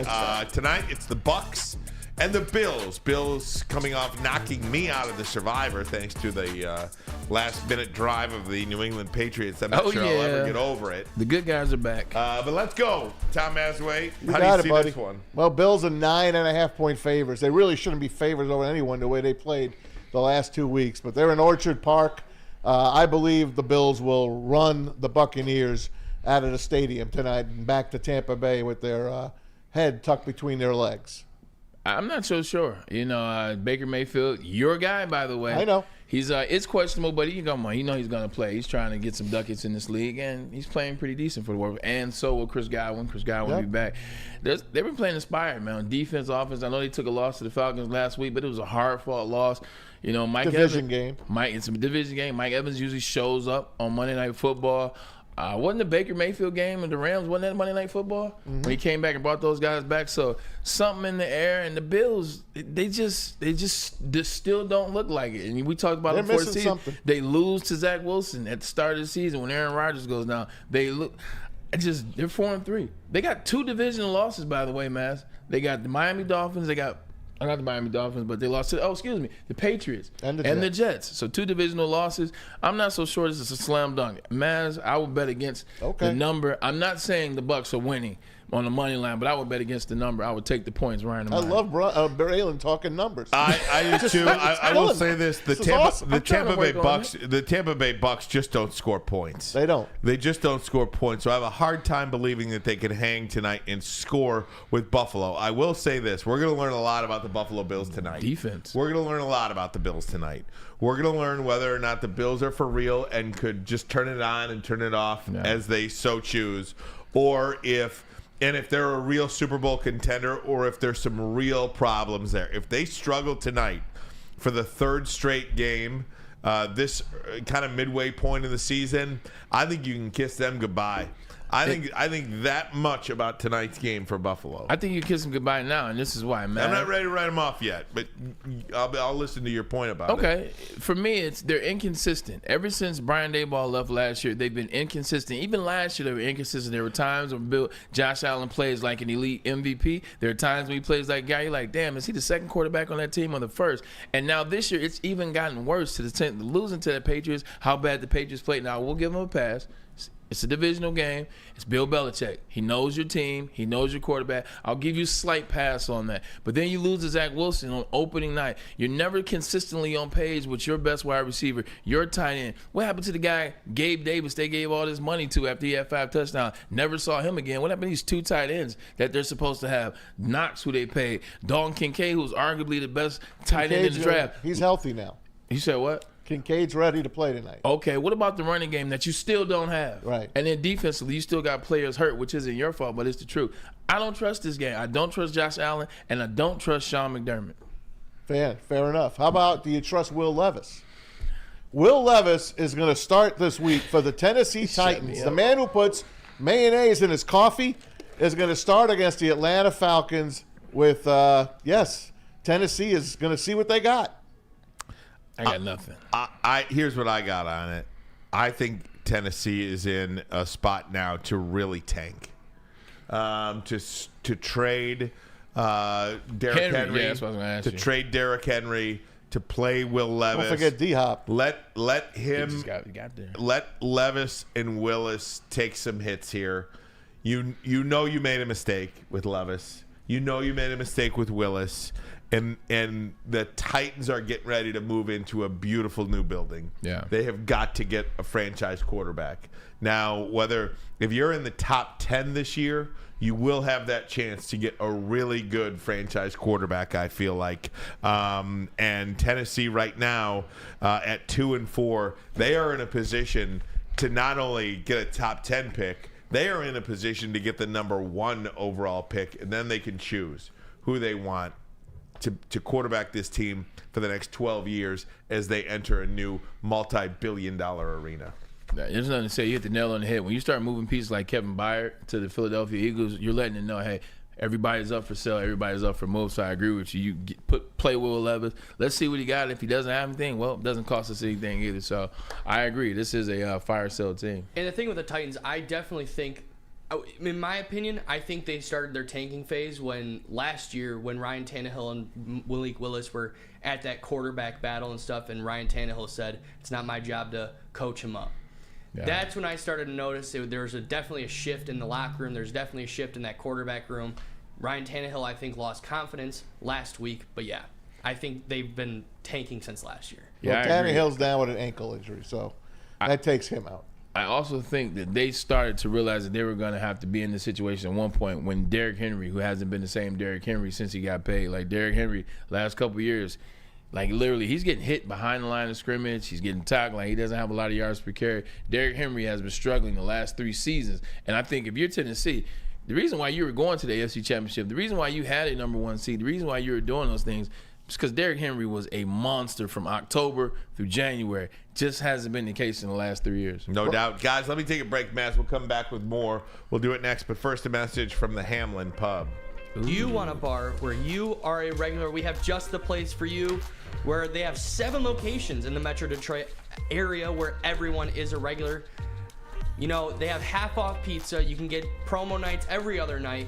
And why not go to Hamlin Pub? Because, you know, like I said, where everyone is a regular, you know, it's your favorite sports bar.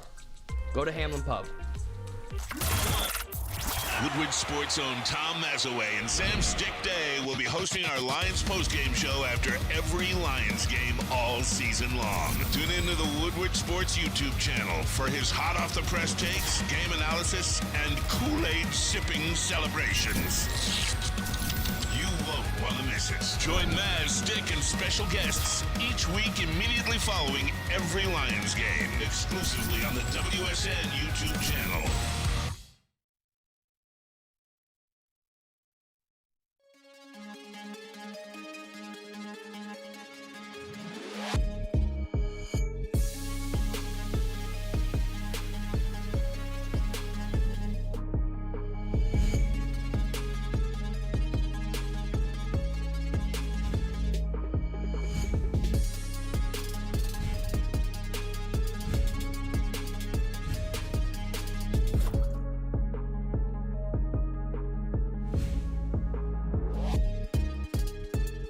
Any Lady Jane's Haircuts for Men for an award-winning haircut experience from one of our talented stylists, and register for a once-in-a-lifetime opportunity to win an all-expenses-paid suite for the 2024 NCAA tournament for you and 5 of your best buds. That's right, college basketball's most elite event.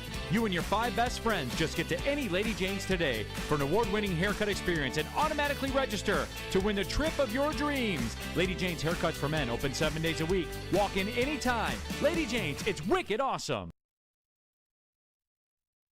How would you like to win a $100,000 Vegas getaway? Take your closest friends and live it up in the city that never sleeps. It's the Cintron Energy. You can drink it. You can also live it. Purchase a 24-pack today and enter to win the $100,000 Vegas getaway at drinkcintron.com/Vegas. And, of course, buy your Cintron at your local Meijer. Cintron, the healthier energy drink with great taste. For the people that choose to look good, feel great, and be the best version of themselves, you can go register for the $100,000 Vegas getaway at drinkcintron.com/Vegas. Hey, gang, welcome back. Woodward Sports Network, Ryan Ermanni, Braylon Edwards, Tom Mazaway. We are continuing to go around the NFL here. If you want some Michigan talk, we talked Michigan at the top of hour number 2. We talked Lions pretty much for 45 minutes in hour number 1. First 15 minutes was dedicated to the Pistons. Just a quick run through for everybody who might be looking for something other than what we're talking about right now. We are going around the NFL right now, though. Tom Mazaway. Nicely said, Rye. How about Brock Purdy? Brock Purdy on the tush push last week got concussed and finished the game and threw 2 interceptions while concussed. He will sit out this week against the Bengals. Here comes Sam Darnold. Sam Darnold's going to start for the 49ers against the Cincinnati Bengals. Now, you loved Sam Darnold here prior to the season. I did, but I like Brock Purdy instead of Sam. But I'll tell you, Dan Orlovsky is a fan of Sam Darnold and says that Kyle Shanahan is getting the perfect quarterback for his system in this guy. And I like Dan Orlovsky's takes, but this one strikes me as a little bit off a little bit. I thought we had some video. My apologies. I don't think it strikes you as off because if you look at it, Sam Darnold's a guy that they went and got. Like, it's not a situation where Brock Purdy gets hurt, he's injured, and you're just looking at the bench like, 14. What's your turnaround? Darnold? All right, I guess you're the quarterback. They went and got him for a reason. They liked him in the system. He was in USC. Look, he's an athlete. He's a bigger type quarterback. And when Sam Darnold was on, which hasn't been very, very, very much, but when he was on with the Carolina Panthers, he was 4-1, and that team really wasn't that good. So he doesn't have to do much. I mean, it's how can we expect, how can we look at Brock Purdy and then look at Sam Darnold? Like, he can't do that. All you really have to do is get those guys back on track. The only problem is he's not coming into the same situation that Brock Purdy was coming to the start of the season. There's no Deebo Samuel. We know Christian McCaffrey is injured. So, and that defense, it's supposed to be this vaunting defense, hasn't looked like it. So I think it can work. All he has to do is, listen to Kyle Shanahan, play the reason why he got here. Just trust his skills, not try to do too much. There's enough talent. I mean, it's George Kittle. It's still National Tight Ends Day if you believe in that. George Kittle, got him. He's got to be key for Sam Darnold tonight. Is George Kittle. This is one of the games of the week. I think Cincinnati. It would have been. Cincinnati is. I think it still is. Cincinnati's playing as good as anybody right now. Not named the Ravens and the Chiefs. Really, I mean, if you take the Chiefs and the Ravens out, as the two clear teams that are playing the best football right now, I think Cincinnati is up there with Philadelphia and the like. Did you see the spread went down after Sam Darnold became the starting quarterback? It was 4.5 with Brock Purdy, and then it went down to 3.5 with Sam Darnold. So Kyle Shanahan is the only person that believes in Sam Darnold and what he can do for the San Francisco 49ers. There you go. Did you know that Sam Darnold, never mind him, did you know that Brock Purdy was the choice to be signed by the Minnesota Vikings as an unrestricted free agent? They had reached out to him. But guess what? San Francisco jumped up thanks to Brian Greasy saying, I like this kid. I did his games. Let's draft him. So he becomes Mr. Irrelevant. If he didn't go to the 49ers, he was going to be a Minnesota Viking. But he wouldn't be Brock Purdy because the only reason he is playing right now is because, A, Jimmy G went out and Trey Lance couldn't play. They had no other option at quarterback. If he was a Minnesota Viking, you wouldn't know who Brock Purdy was. He would never see the field because Kirk Cousins has been pretty good. They were 11-0 in one-score games last year. They're right back in the thick of things this year. So I'm not sure that would have been a great move for him. It saved his career and perhaps changed his life getting drafted by the San Francisco 49ers. It's not when you go. It's where you go. Facts. Except for the back pocket. Facts. The Texans like them as well. So there goes that. The Broncos, we all know what the scoop is. And guess what? The garage sale is now open. They are saying everybody is available.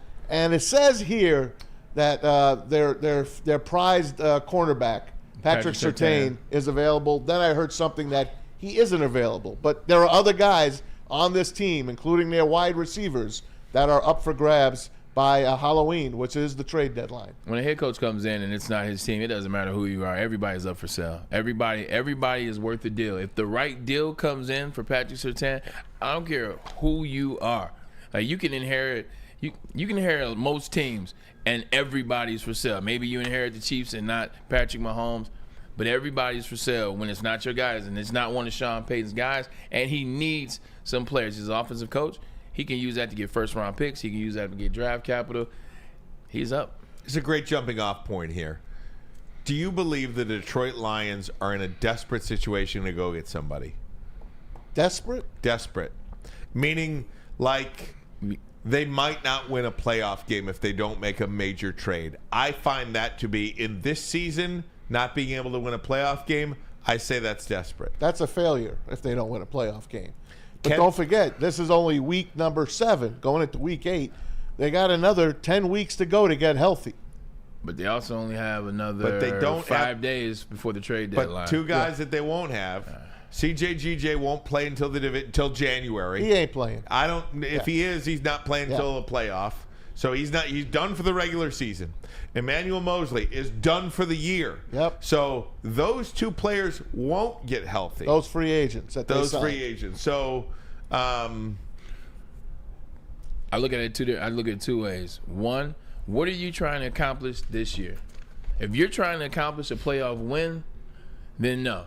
You're not in a panic mode. Should you add some players? Why, yes.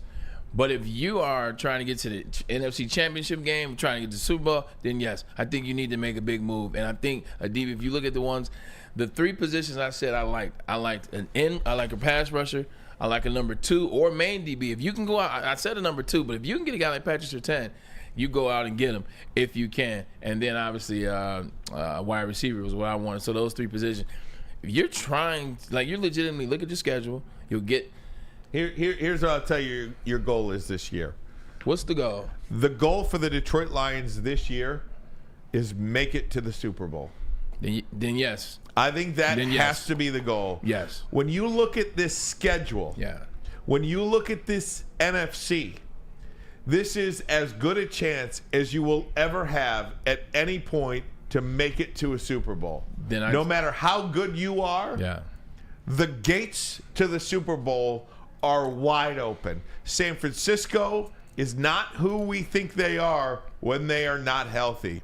Philadelphia, plenty of chinks in the armor. Yep.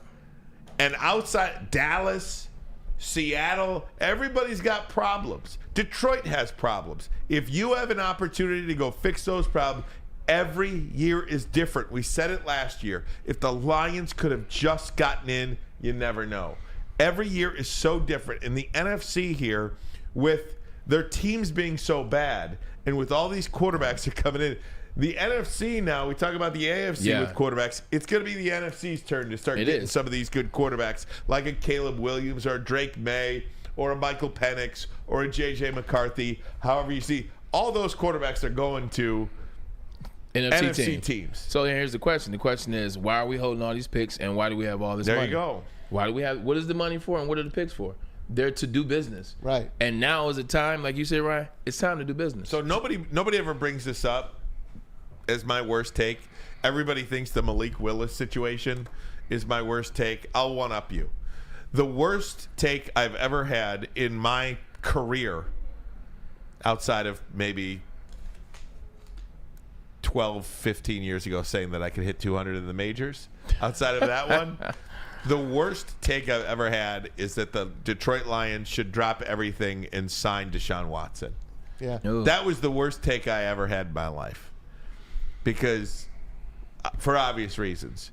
But this one, they gotta go play for a Super Bowl. You know, the Eagles meeting at the trade deadline. Yeah. Act like you're a team that is competing for the Super Bowl. The Eagles are going to grab a couple of more players. Well, the Seahawks are going to grab a couple of more players. They already got Frank Clark. And they needed that. The Eagles got their corner that they wanted. Those guys are in business. They don't care about having choir boys.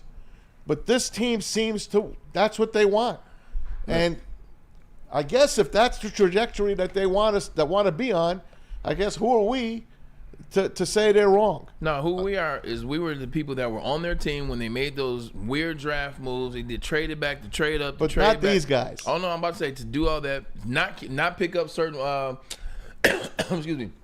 Not pick up certain free agent players that we wanted, not draft certain players we wanted. They want to build their system the way they built it. And we sat back and we watched. We sat back and we watched the success of the last 10 games last year. We watched the success of the first 6 games this year. But now, guys are injured. Guys aren't coming back. You can no longer win the way that you wanted to win because now you got to add some pieces that may not fit into the mold. But I guarantee you they're going to fit into the mold of trying to get to the NFC Championship to ultimately win a Super Bowl.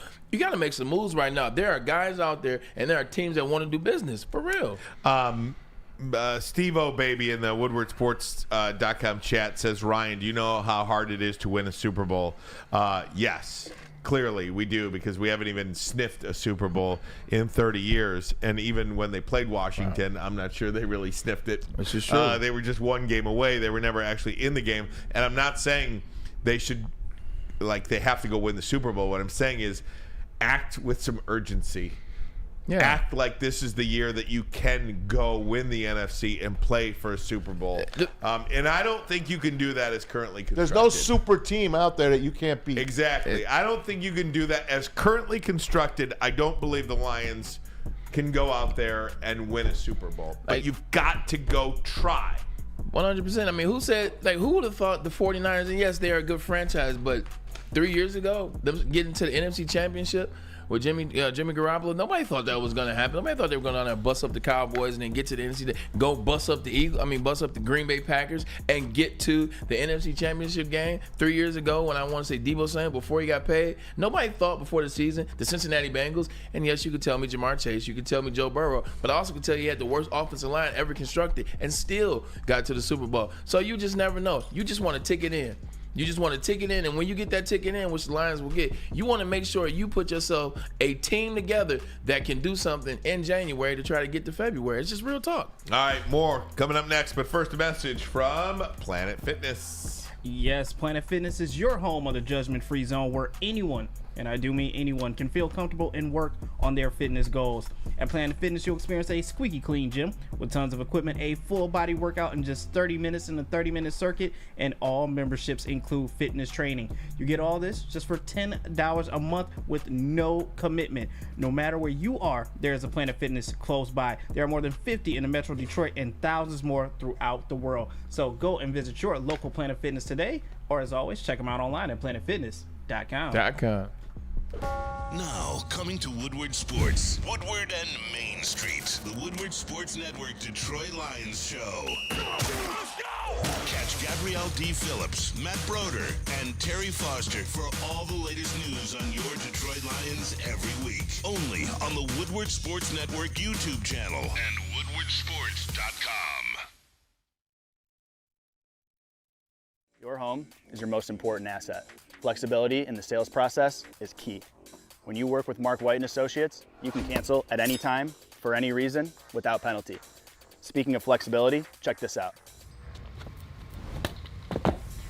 Who you work with matters. Hire the best broker in the game.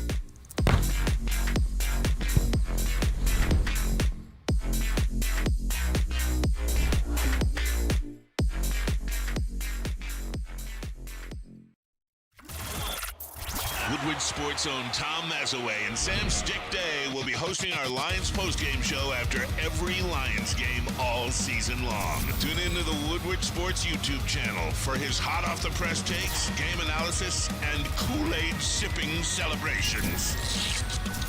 You won't want to miss it. Join Maz, Stick, and special guests each week immediately following every Lions game, exclusively on the WSN YouTube channel. Hey guys, when it comes to your pet, you don't want to settle. That's why you want to give your pet the best. You want Premier Pet Supply. Hands down, Michigan's best pet store. Family owned and operated for over 30 years. 13 Metro Detroit locations. Over 60 brands of food. The cheapest prices and the best service. They'll even deliver it to you curbside delivery if you want it. Premier Pet Supply. Give your pet the best. Check them out online at premierpetsupply.com. Hey guys, having some fun here on a Thursday. Our good buddy Colin Cowherd came out with his herd hierarchy. The Detroit Lions are still on it despite getting blown out on this Sunday against the Ravens. But there is one team on here that I am very intrigued by. I want to get your take on it. I know who it is. Who? Number 6. Yes. I knew it. That's exactly right. Number 6. It's the Pittsburgh Steelers. I don't think they could beat Miami. I don't think they could beat Cincinnati. I don't think they could beat Dallas. I don't think they could beat Detroit. I do like Pittsburgh. I just don't like them that much. Yeah, I don't like him either. But once again, we always talk about it. It's Mike Tomlin. He always finds a way. That team who we laughed at early on, they were struggling. He said this is going to be the year that he finally goes under 500. It still may happen, but it hasn't happened yet. Not only are they not under 500, Ryan, they're 4-2, and they're finding ways to win with the defense. Look, I don't believe in Kenny Pickett either, but I believe in him enough that if you put things around him and the defense play as well, oh, by the way, there's a player coming back on defense that absolutely makes that defense go. He's not better than T.J. Watt, but he helps the defense go. It's Cam Hayward. Cam Hayward's back. You look at that. Why can't the Steelers beat the 49ers in terms of the way that they play defense, and the San Francisco 49ers have showed their hand if the quarterback or if the players are up to snuff? Why can't they beat the Jacksonville Jaguars, whose quarterback threw 3 interceptions last year in the first round of the playoffs? Why can't they beat Dallas Cowboys? Why can't they beat the Dolphins? And why can't they beat the Bengals? Hey, the Steelers had 2 great weeks in a row. They won before their bye, and they won after their bye. So Mike Tomlin, remember when he said things are going to change? Things have changed. So I think they got to be in that top 10, right? I don't know if I'd put him at 6. Yeah, no. I would definitely not put him at 6. I'd probably put him at 10 at the highest. Yeah, that's where I would go too. I would probably put him at 10 at the highest. And I'll tell you, the Dallas Cowboys, they got a tough one this week against the Rams. The Rams. I want to see something out of the Cowboys this week. Nakua. Before I even have them in there. I think the Cowboys actually are going to just blow the doors off the Rams this week. I almost think this is... Should I switch my survivor pick to the Cowboys? I don't know who you're picking. Who you got? I got the Chargers and the Cowboys. Chargers against the Bears on Sunday Night Football at home. Oh, God. or the Dallas Cowboys at home against the Rams. Oh, God. I got both those guys. To answer what you're really looking for, though, the reason why there's 6, like, there's a lot of times these guys, they try to be ahead of the curve, and they try to take a wild stab at it. Like, oh, you know what? Let me throw the Steelers in there at 6-4-2. You know what? What happens if they win a couple games and they go to 8-2? Now I look smart. This is a try to look smart move more than anything. Here's what I want to say about Dallas. Everything that I said about Buffalo being this is an important game for Buffalo. Yeah. Are they just going to have an okay season, or are they going to be a serious threat to do anything in the AFC? I feel the same way about Dallas. This is the week whether they're going to be just another wild card team or whether they're going to be a real threat. We're going to see a lot. We're going to learn a lot about the Cowboys this week. Between the Bills and the Cowboys, 2 very important games for these 2 You notice the football Bills teams. aren't on this list anymore. And they shouldn't be. They shouldn't be right now. Also, just if you look at the playoff picture right now, guys, I always love these playoff picture scenarios. What would happen if the season ended today? And that's the college football playoff. Oh, thank you for that. Thank you, Parker. Lions would see Tampa. Last week they were going to see the Seahawks. Right. Things move. Things change. Yeah. Philadelphia would have the number 1 seed. The Lions, by virtue of being tied with San Francisco, they would get the tiebreaker with San Francisco, so they're the 2 seed. So San Francisco's 3 and Atlanta's 4. You know what the 2 seed gets you, right? It gets you 2 home games. San Fran? It gets you 2 home games. Would it be Cowboys San Fran? Yeah, 2 home games. I'm saying, would they be playing against Cowboys at Detroit though? Well, it depends who wins those games. I'm asking, would the next round be against one of those teams? Well, lower seed, most likely. The lowest seed will play. Advance. It's not a bracket. Will advance. So whoever the lowest seed is, so if Tampa beat Detroit, that wouldn't work if Detroit beat Tampa, who is Detroit playing next? The winner of San Fran and Cowboys? No. If Dallas won, it would be the winner of the 4 and 5 seed. Okay, so thank you. That's what I was asking. Yeah. So if Dallas won, they'd play the Philadelphia. I got the 2 home games. I'm not slow. I was trying to figure that part out. Like the worst team available left out of there will play the Eagles. Okay. The second worst team will play the Lions if they advance. Obviously. Thanks, man. There you go. We got it. We'll take it though. Absolutely. The 2 seed after getting blown out. That means you said it. The NFC is there for the taking. It just is. It's there. They got to get a player or 2. You cannot have the 2 seed after 7 weeks and then don't do anything at the trade deadline. Right. Especially with injured players. Right. Like if you do that, it's a great point. It's criminal. It's a great point. You brought the fan base in. Don't turn them back on you. Mm-hmm. The fan base is with you right now. Keep them with you. Give us something. Yeah, 100. I agree. Because Philadelphia is going to be getting more. I love the matchups on the left side of the screen, though. By the way, you've got division matchup, Miami and Buffalo. Division matchup, Browns and Jags. Browns and Ravens. And then you've got AFC. The Jags and the Steelers. That's an old school rivalry. Remember the David Garrard mood on the sidelines against the Steelers? Again, I know it's early. It's only week 7, but didn't I say Steelers and Browns? You did. Thank you. We'll take a break. Pause. We'll take a break. Come right back. More. We'll wrap it up. Little Red Wings action next. But first, a message from Mark White. When buying or selling real estate, flexibility and control over the sales process is key. Sellers, how would you like the freedom of canceling your listing agreement at any time for any reason without any penalty at all? That is exactly what Mark White and Associates is offering. It's called their minute-by-minute listing agreement by Mark White and Associates. Try Mark White's risk-free minute-by-minute listing agreement today.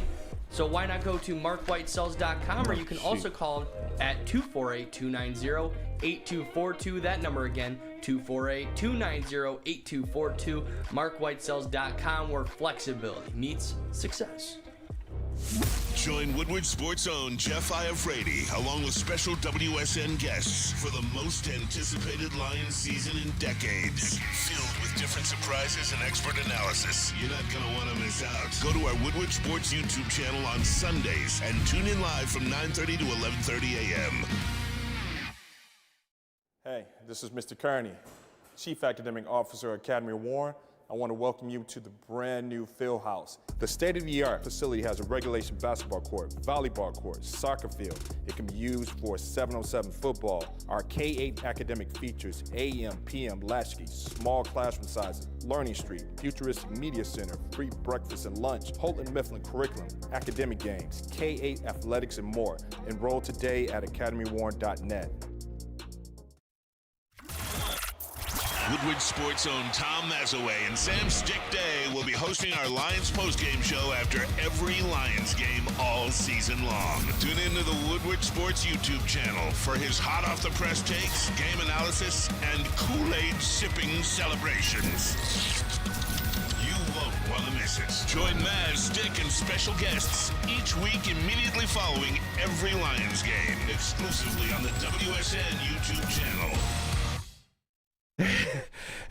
Hey gang, here we go. Woodward Sports and Long Drink. Every home game for the official Lions VIP tailgate party. Gonna be a bash on Monday night. Eastern Market Shed 5. The official Lions tailgate back and better than ever. How would you like to pregame it with Woodward Sports and be treated like a VIP? Food, beverages, entertainment, all included. You can get your tickets today. BullseyeEventGroup.com. BullseyeEventGroup.com. BullseyeEventGroup.com. Did you say BullseyeEventGroup.com? There you go. That thing's gonna be sold out now. That pregame party. No doubt. Yeah, it is. I would get my tickets now for that because that tailgate too. Everybody out there, it's gonna be miserable on Monday. Oh, it is? It's gonna be cold. Oh. It's gonna be maybe some rain. You're gonna want to be under the dome there in Shed 5. Okay. Come see us. We will. Absolutely. I'll come and check you out, man, before the post-game show. All right. Hey, Tom Mazaway, Red Wings play the Winnipeg Jets tonight, huh? Yeah, thank you for sending me over to hockey when I had some NFL stuff to talk Well, we'll go about. back to the NFL. Okay, Red Wings and the Winnipeg Jets tonight. Wings had a 5-game win streak heading in to a couple of nights ago against the Kraken. They did lose in overtime, but I'm going to still count it as a winning streak because you lose in overtime, you're still getting a point.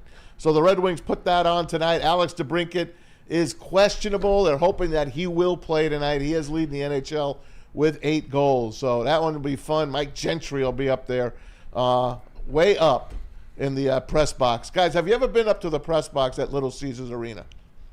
It's in yes. It's above the what are they calling that again? The catwalk? Yeah. Kind of, whatever it is. There's another word for it. I can't believe I don't know what it is. I haven't been there, though. Just ran out of my head. Anyway, you can't get higher than that. And I'll tell you, if you are afraid of heights, that is not the place to be. Back in the old days at Joe Louis Arena when they actually forgot the press box and they had to take the last couple of rows out of the back of the building to put a press box in. It is beautiful, though, at Little Caesars Arena. So go Red Wings. D-Mac will probably be there as well tonight. So make sure you go and check him out. This one is for you guys. Back to the NFL. Chris Olave the other night got pulled over driving his car very fast by a police officer. I think it was in NOLA. Anyway, I can't wait. Here's how it went. So I need you to stand right over here by my car. You didn't arrest me? Yep. For real? Yeah. My bad, dog. I play for the Saints, man. And? You have anything on you? You heard first of all, how polite he was. Very polite. Very good. You want me to do this? Where you want me to stand? Very nice kid. Then he said what I think I would have said. Hey, I play for the New Orleans Saints. Hell yeah. And the cop said, and? He wasn't a fan. He wasn't a fan, obviously. Because if you were a fan, at least, and I'm not disparaging the police. I am just saying the kid was what else do you want him to say? Do you not think he's not going to say that? Maybe you'll throw him a crumb? Here's what you say if you're a cop. I understand, man. Yeah. Look, I'm just doing my job, too. Exactly. I know you are. I'm sorry this is going on right now. Yeah. But this is where we are. Yeah. That's. I mean, I got him in cuffs. Right. Right. I've been in a situation a couple of times. At the end of the day, you don't say you play for whatever team you play for, because if that cop knows, like at the end of the day, when you play football, they're cops. They know. That nut guy know what Chris Olave looks like. He know what Alvin Kamara looks like. He knows what those guys look like. So you don't say it because they don't care. At the end of the day, he works his job like you. You don't say it. You do not. It is the worst thing you could do. Because even if they are a fan, once you leave with that, they may now be against you. Because they may be like, oh, man, I done pulled over Chris Olave. Let me see how cool he is. And boom, boom, I might operate. Then he drives like, and he may have been saying as a cool guy. I'll take you back to the story I told you about Troy Smith and how they get treated different in Ohio State. In the car with Troy, we rolling. This is in Columbus. Like, he's just blowing gas, Paul, smoking. That's cold. He's smoking. I'm like you just won the Heisman and got drafted. Like this, and then we get pulled over. I'm like, yo, put that out, throw that away. I'm trying to help him. I'm like, big bro, trying to help him out. He's like, nah, we good. Cop pulls over. He rolls one down. Man, what's up, Steve? I was like, oh, these motherfuckers tripping in Columbus. That would not happen in Ann Arbor. But they get a different type of love. So when Chris Olave, who's being very respectful, who was being nice and operating within the realm of what he'd been told, he dropped that Columbus, that little bit of Columbus arrogance. It's a great he dropped that backstory. Columbus arrogance. He was like, hey, he was like, come on, man, I played for the Saints. So? Because they get that at Columbus. That's a great. See, I didn't get that at Ann Arbor. Ann Arbor, they would pull your ass over because most of the cops come from East Lansing because that's where the headquarters is or whatever. So I don't say that. It's like, hey, sir, license, here you go. I'm not going to talk about where I play. Plus, I probably got on New York Jets gear. Or I got on whatever team I'm at. You never say that when you get pulled over because even if they're on your side, when you say that, they may take it as arrogant. And they now are not going to be on your side, so just don't say it. He was very polite. He did everything right, and hope the situation, whatever it was, works out for him. But never say who you play for because even if they like you, that may take an average fan and may take them the other way. Like, who the hell is this? You know what? Now I got to give you a ticket. Never say that you play. Here's what Chris Olave had to say. I'll put up the Was he going a 70 and a 35, though? Yeah, he was. That's not good. I understand that. Here's what he had to say. Going 100 and a 70 is one thing. I got Going you. a 70 and a 35, you got to get the ticket. I got you. I can't read it. He's basically saying, I knew this was going to come. I knew someone was going to put a video out on it. They can't wait to try to tear me down and bash me. tear me down and bash me. Got it. Yeah. I mean, that is. Welcome to America. That's why it's just look, it comes with the territory. Right. I mean, you do. Social media has become this place for videos like that. I mean, it's just they build you up. Thank you to TMZ. Tear you down. TMZ is the one that put that video out. By the way, you spoke of Deshaun Watson earlier. He will not play on Sunday. Something with his rotator cuff still. He hasn't been right. This guy for a month. You know what it is. He is sitting out now. People are saying he don't want to play. No. So he came out yesterday or today and he said, what do you mean I don't want to play? I've been working 2 years to get to this point. Well, they're saying you already got the money, so you don't want to play. So they're using P.J. Walker again this week, USFL refugee. I was looking when we talked about the whole situation because remember in the beginning it was the Falcons, it was D.C., and it was Houston Texans. Excuse me, it wasn't the Houston Texans. Saints. Yeah, something like that. I think it was the Atlanta, Saints. Atlanta was, I know. It was Atlanta. Oh, the Carolina Panthers. Yeah. Carolina Panthers. Mm-hmm. It was basically NFC South. Mm-hmm. And then at the last second, out of nowhere, $245 million came out of nowhere. He ends up in Cleveland. I knew it was terrible at the time, and also he got paid. That mental situation too, man. Like now he's like blaming on his shoulder, which he doesn't trust himself anymore. Plus, oh by the way, he's already gotten paid. So now what do you want somebody to do? Mm-hmm. Man, just release me. Like that's what he's playing towards. Amen. Ain't nothing wrong with his mental. Hey, hell of a show today, gang. Break, get us out of here. Big Friday show as always, but that's it for Thursday. That is it for Thursday. We appreciate you tuning into the Red Wings, man. Give those boys some support, give them some love. Let's see what the Brinket does, and if he plays. If not, Dylan Larkin will hold him down. Also, tomorrow, one more day, we'll talk a little more Michigan. We'll talk about the Big Ten, and we'll talk about the big games coming on Saturday. But for right now, for JB, Uncle Maz wearing the Raiders shirt.